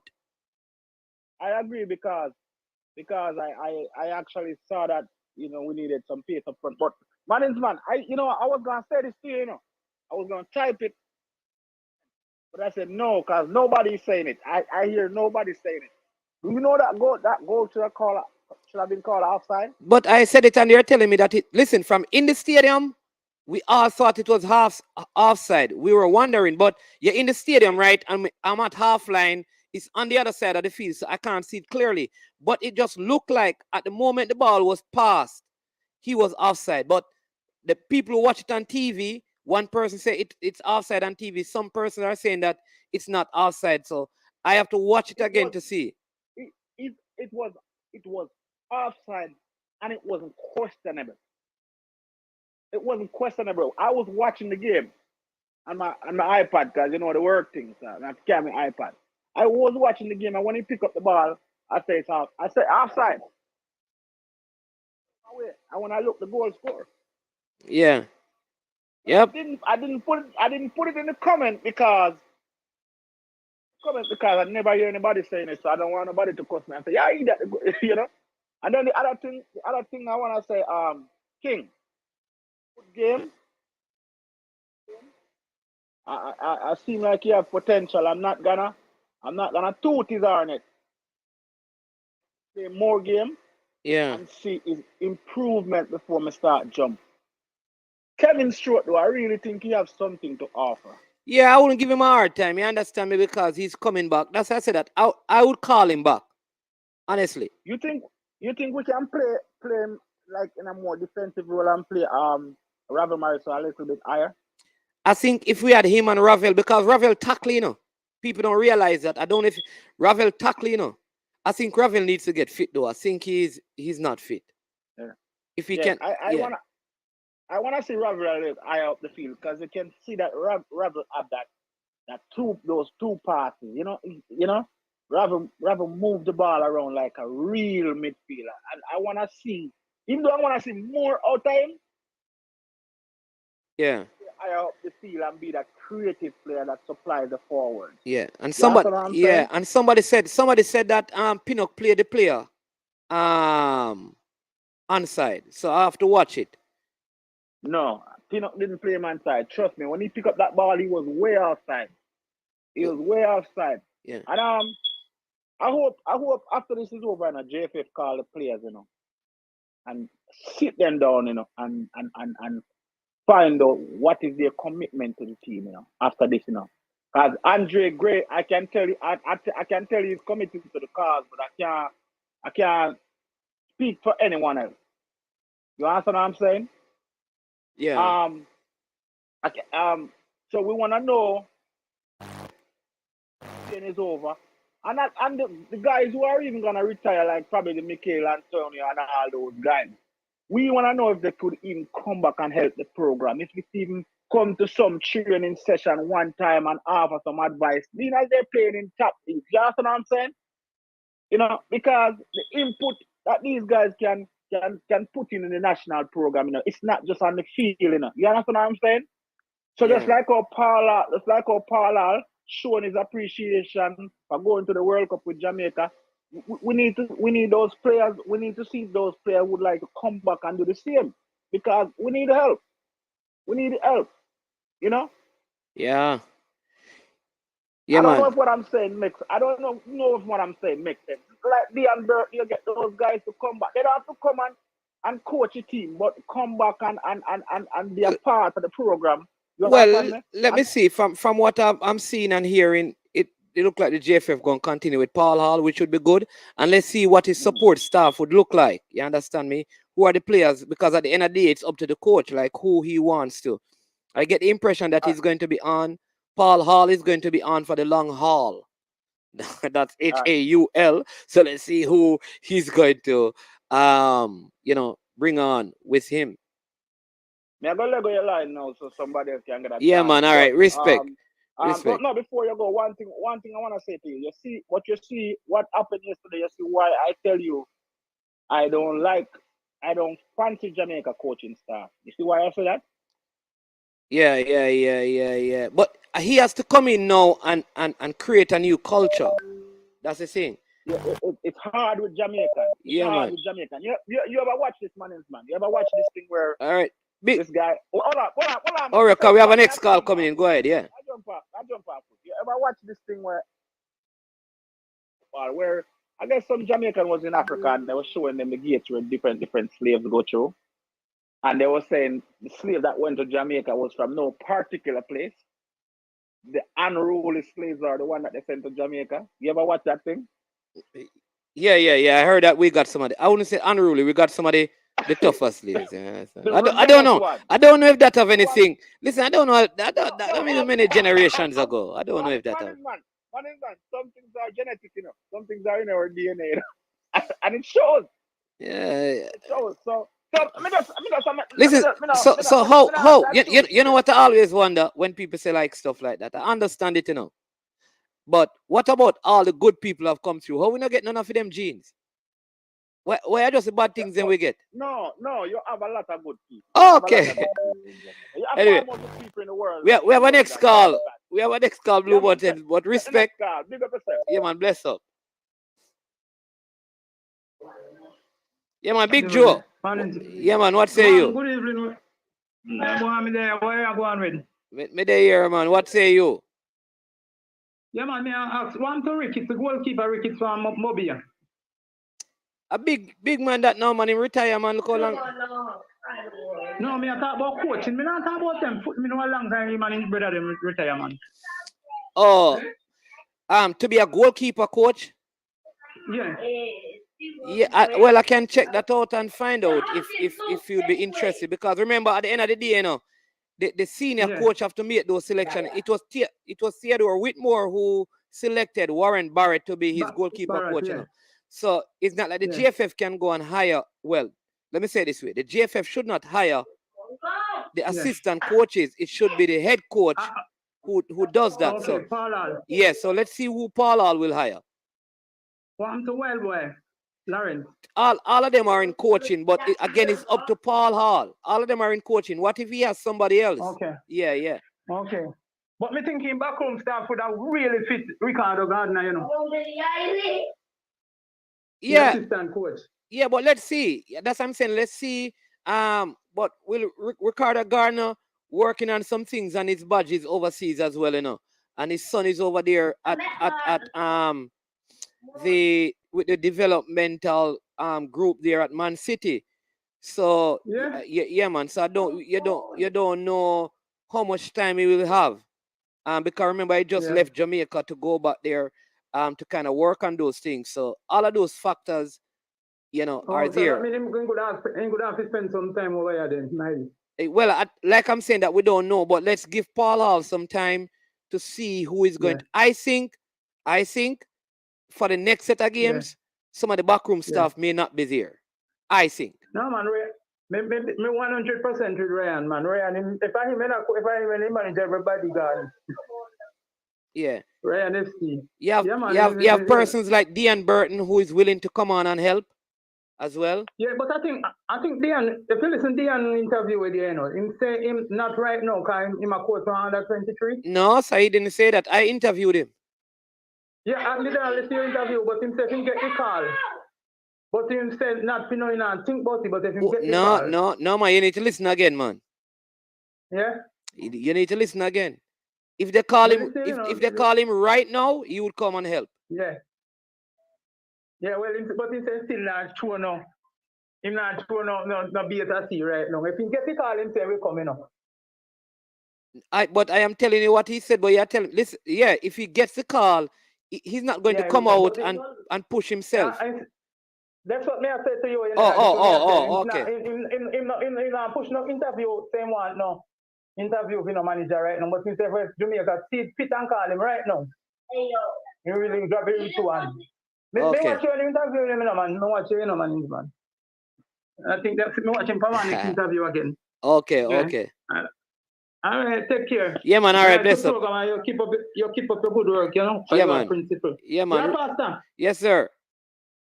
Yeah, man. Could I hear you know, me could I hear you action, you know, before me pick up the program. I say, you know, this man must be a Christian, you know. Yeah, man. All right. Blessings, man. And thanks for the love and the support on the channel. Really appreciate it. Yeah, man. You're welcome. Yeah, you're welcome. Yeah, man. Every time. God bless. Yeah, man. Blessings. Yeah. All right. So some people saying it was offside. Some saying it was not. Some people saying that what's his name played him on Eastern Pinnock. But I'd love for VAR to have intervened. Maybe they did, but I just think like we never had the camera angle to show and draw them lines and all of those things. That's the thing. I don't think the VAR here is able to do what we see in the Premier League. And I think that is why that goal was not called back. I think if we had the whole line thing and all of those things, I don't think we have that with VAR. Because I think one of the opportunities that Gray had in the second half where he squared the ball and it went out, it was offside as well. And it never got called. So I don't know if we have all the technology to do what we see in the EPL and stuff. But Travis Peso made a very important point earlier. You know that from the Jamaica versus USA game, no Caribbean referee has officiated in any of the in World Cup matches. And that is, I am telling you that there are some things that are happening in this that needs to be sorted out. No, I think it was a USA game that we played when Taxi should have been red carded early in that game, right? You remember it? All right. It's from them time there. They have removed, well, let me not say removed. Caribbean officials have not been assigned any game. Maybe it's just incidental, accidental.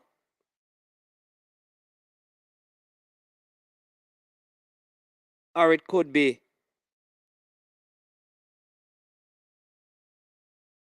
intentional. I don't know. Or Dion Bloomfield said it was checked, but it was not offside. All right, I'll take that. So it was not offside, so it was checked. But Dion, do we have the technology to draw the line like they do in what we see in the Premier League? Okay, somebody correcting me here. That it was a Caribbean ref in the USA versus Honduras game. Okay. All right, good. All right.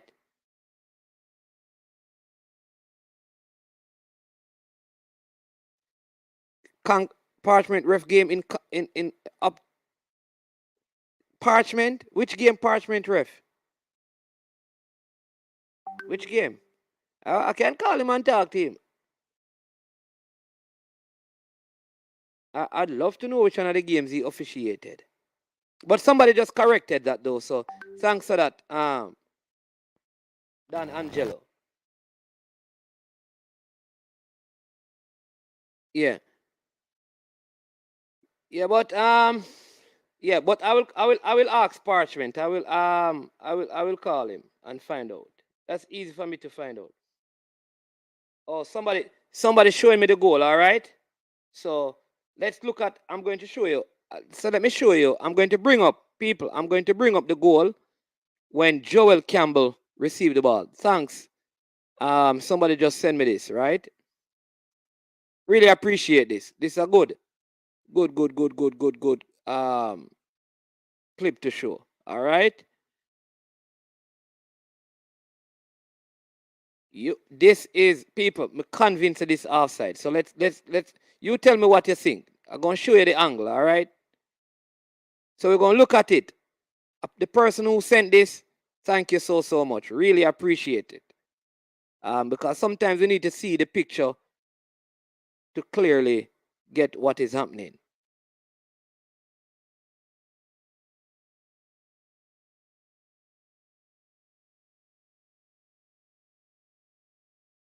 There we go. Let's look at it from there. So what they are saying is that Pinnock played him onside.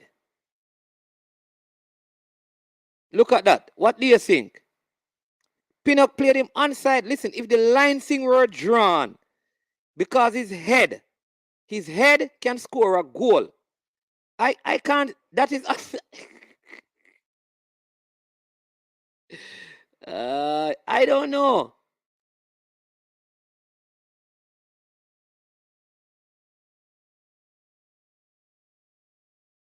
I don't know. To me, look at it, people. You don't think that don't look outside? What they call the naked eye. It look outside to me still. I mean, me wear glasses, so maybe I'm not seeing well. But to me, it looks like if the lines were drawn, the upper half, because Pinnock is going forward, going that way, going in an attacking way, while Joel Campbell seems to be leaning towards the Jamaican goal. So to me, his body angle, because his head can score, his chest, all of those areas of his body, with the exception of his hand, are in a half-side position. This is where the ball, so this is a chip pass from, this is going to be the chip pass that is made. So you would not be able to see the ball in this shot because it's a ball that is played over the top. But this is the point when the ball is hit.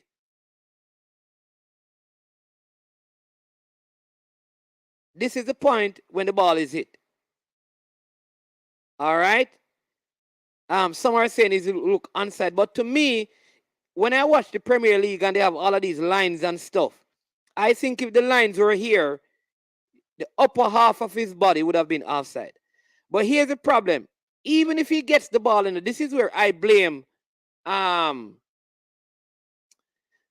defender. When he gets the ball, he should have allowed him to continue down the right. He allowed him to cut inside. He allowed Campbell to cut inside. And that is where I think the problem began. He should not have allowed him to cut inside. Why? Because if he goes down the right, he can only cut back the ball. And you will notice, hey, this is good defending position. This is Greg Lee, Ethan Pinnock, Mariappa, and King, right? So right here, we have a 4-v-2. If you look in the midfield, this is Ruiz. Even if Ruiz is supposed to go forward, here we have, right here, we have Kevin Stewart. So we have enough in the middle to cover the play. So he should have allowed him to go outside and, if anything, square it.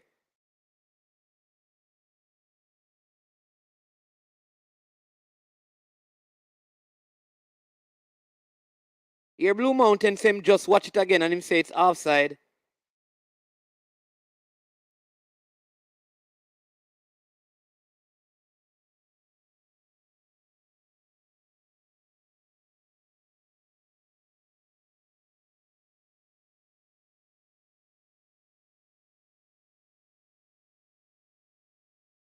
Greg Lee get fake out by Campbell. He showed and then went for the long pass. Lee get mash up.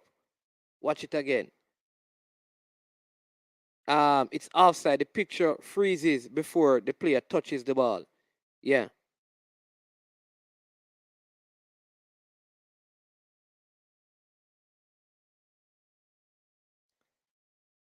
So this is, Jason, this is when the ball is actually passed, So when the ball is passed, what happened is that when the ball is coming over, because the ball leave, by this, the ball leave the player foot, So I'm saying he's half side. When he touches the ball, however, the Ethan Pinnock comes back a little bit because the pass is played. So it is at that time, I think I don't know. I think, like I said, I'd have loved to have seen the lines drawn. I'd have loved to have seen the lines drawn. But if he had just kept him on the outside, keep him to his right, yeah, just You know, don't let him come inside, because that's what I'm saying, Dion. Keep him on his right, because even if he gets a square in, we have enough coverage, because the Costa Rica, listen, Costa Rica played 5-4-1. They were playing their forward in isolation, and the midfield is not coming back because they really came here for a draw, not for a win. So I would have carried him down the flank, let him square the ball.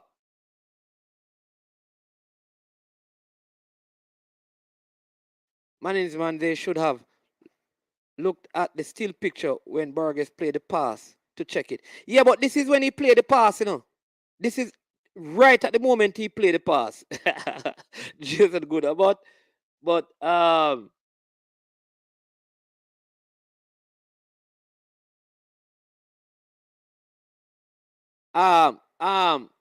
yeah, no man, I'll agree. Hey, listen, we thought, like, all right, Coach Minzy, for the players, persons who were at the game, a lot of us thought like it was going to be called back, because they're saying no man is offside because the goal looks so simple. We're saying it is offside, but nobody checked it, so I figured, hey, that is it. But somebody needs to tell me, does CONCACAF have the kind of system in the VAR that they have in the Premier League to draw the lines? Or, because remember, maybe it's just the Premier League that applies that rule. Maybe in CONCACAF is this. Look at it if it's in that goal. We're not measuring if the body because different regions apply the offside rule using VAR differently. So maybe we have a different way that we do it in CONCACAF.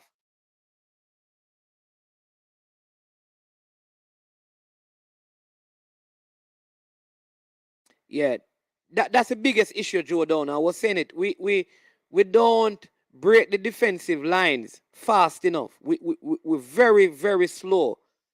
We knock the ball around, but we don't counter. And this is where now and this is where we needed wingers.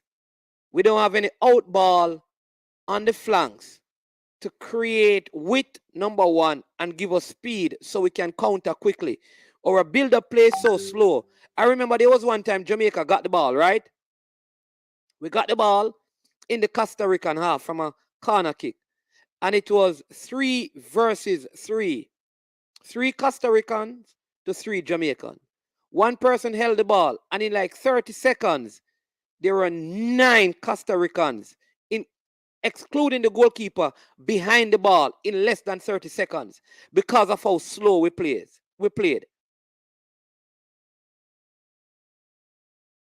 The line is there on the field. No need for VAR. What? No, there's no line on the field, man. When you talk about line, what kind of field? You saw line? There's no line on the field. Speedy turned back the ball too much. Yeah, man. Speedy is very conservative. Dutch Empire Records. Why I feel like VAR is VAR? No, sir. Dutch Empire Records. In different regions, how the offside rule is applied using VAR is different. You can't tell me that. I can tell you that. In England, they will say your shoulder leaned into it and it's offside. They don't do that in South America. You can't tell me that. It is applied in different. How the offside rules and the things that they use to identify it is different in region. Offside is offside, but when VAR gets in play and they're using all of these lines in the Premier League, it is not applied in the same way. Maybe because of lack of equipment or whatever.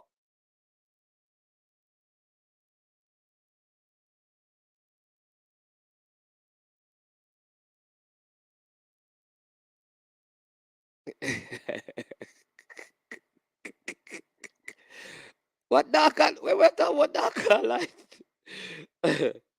Dark light, brother. Hey, TDO OG, you're easy. Most of the goals we concede start on our left side. Very good point, Jamaica Red Devil. Yeah. Man touch the COVID incident with the TKOs. Yeah, we did that, man. The first half an hour of the show, that's what we spoke about. So you have to go back. All right, people. Liverpool. You have to go back and watch that. We can't go back over that, Mr. Nine. Sorry about that. My apologies. We went over that. Man is money. JFF is lacking fun. We need a coaching staff that will make the brand attractive so corporate Jamaica can come on board with sponsorship. I think Paul Hall has the personality to bring on other persons on it. I think so. I think he has a personality, if nothing else. Can we agree that it was very close? Yeah. Let's say it was very close. People remember, man. So at the World Cup, if it's a South American VAR and a German ref, how that? Oh, no. Lord have mercy. All right. Jason Goonnnee. In certain regions, they don't have all the technology to apply.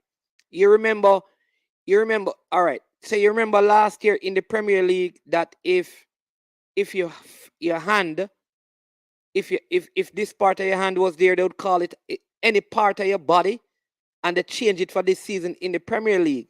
That was not how it was applied in Italy, in the Serie A, and in the Bundesliga. I am saying that how some of these things are executed are different. The World Cup is one tournament. It don't matter how it may be. So it in the World Cup, it doesn't matter if you're from South America. You're gonna abide by how it is applied in the World Cup. But certain region, all right.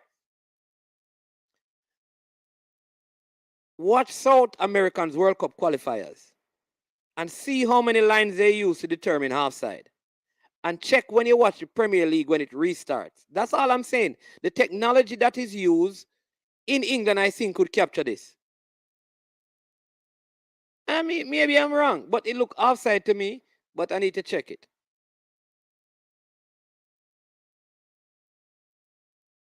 The Jamaican players don't petition the ref hard enough when some things happen in the game. I'm going to give you a good one. Do you know that there was a handball and the ball was on target and the player was falling down in the Costa Rican box? This is a good point. And we are up there. Penalty. I think it's Mikel Antonio alone. I think it was that ball that Mikel Antonio, I think, should have tried to back heel. Mikel Antonio alone. Yeah.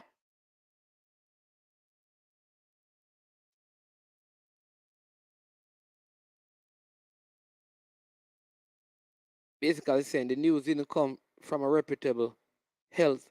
What? The news didn't come from a reputable health source? So you're saying that the doctor is not reputable. What makes you say that he's not reputable? What would make you say that about the doctor? Guyan, whatever his name is.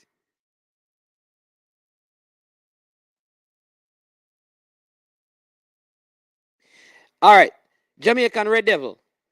In England, didn't they change some of the stuff that they did with VAR for this season? And how offside is called?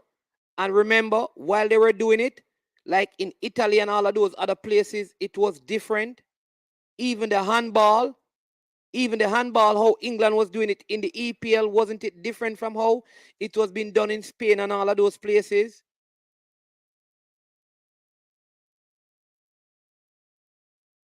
Don't challenge reader.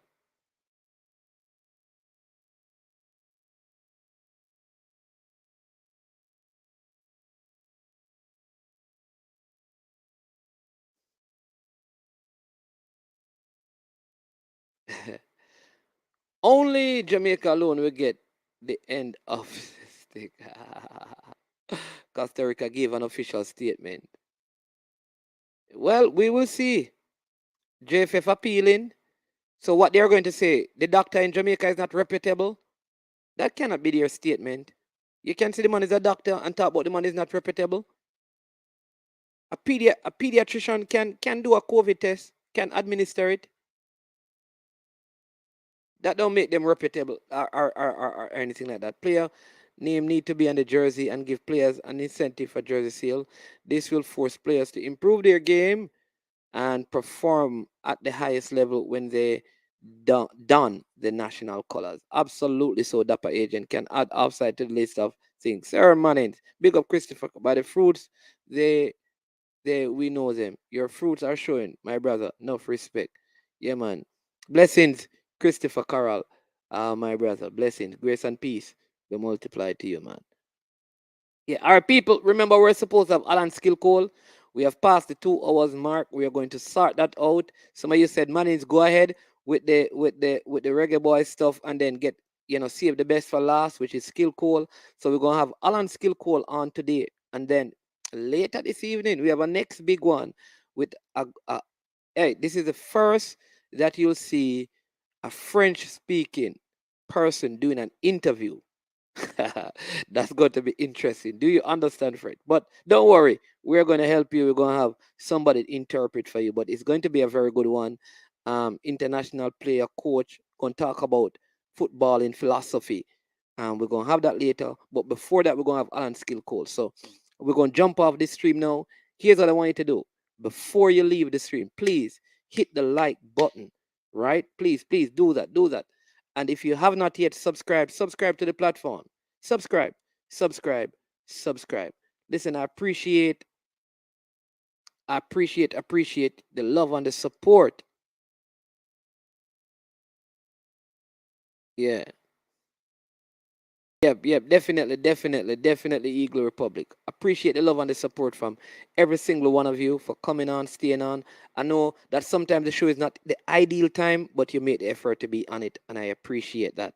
All right, listen, we're gonna have extensive coverage as well. As a female, they're about to start their campaign. 2 days ago, Khadija Bonishaw celebrated her birthday. Happy birthday, Khadija Bonishaw. Remember, we did some interview on this platform with 3 young ladies who were coming to try and represent Jamaica, the under 17 and under 20.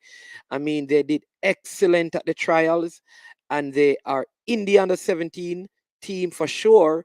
But they can play up to under 20, and they are in the preliminary under 20 team as well. All right, that's Avery Johnson and Maya Mitchell, those two for sure. So look out for them. We have Lacey and Murray as well, and yeah, and also Jody and Brown that we're going to talk to. But bless up, bless up, bless up. Speak on how the coaches prepare themselves for the game. We were killed by the same Mexican player, and now we see Ruiz coming on and breaking us down. All right, we're going to have to pick up that on a next show. Like I said, I don't want to keep Mr. Alan Skill Cole waiting any longer. We were supposed to do 2 hours, reach back out to him and set up his interview. Also, again, at the beginning of the show, we express our deepest and sincere condolences to the family and friends of Follies Williams, who passed away unfortunately yesterday. And like I said, I use this again to implore all of you. The good you can do today, don't put it off for tomorrow. All right?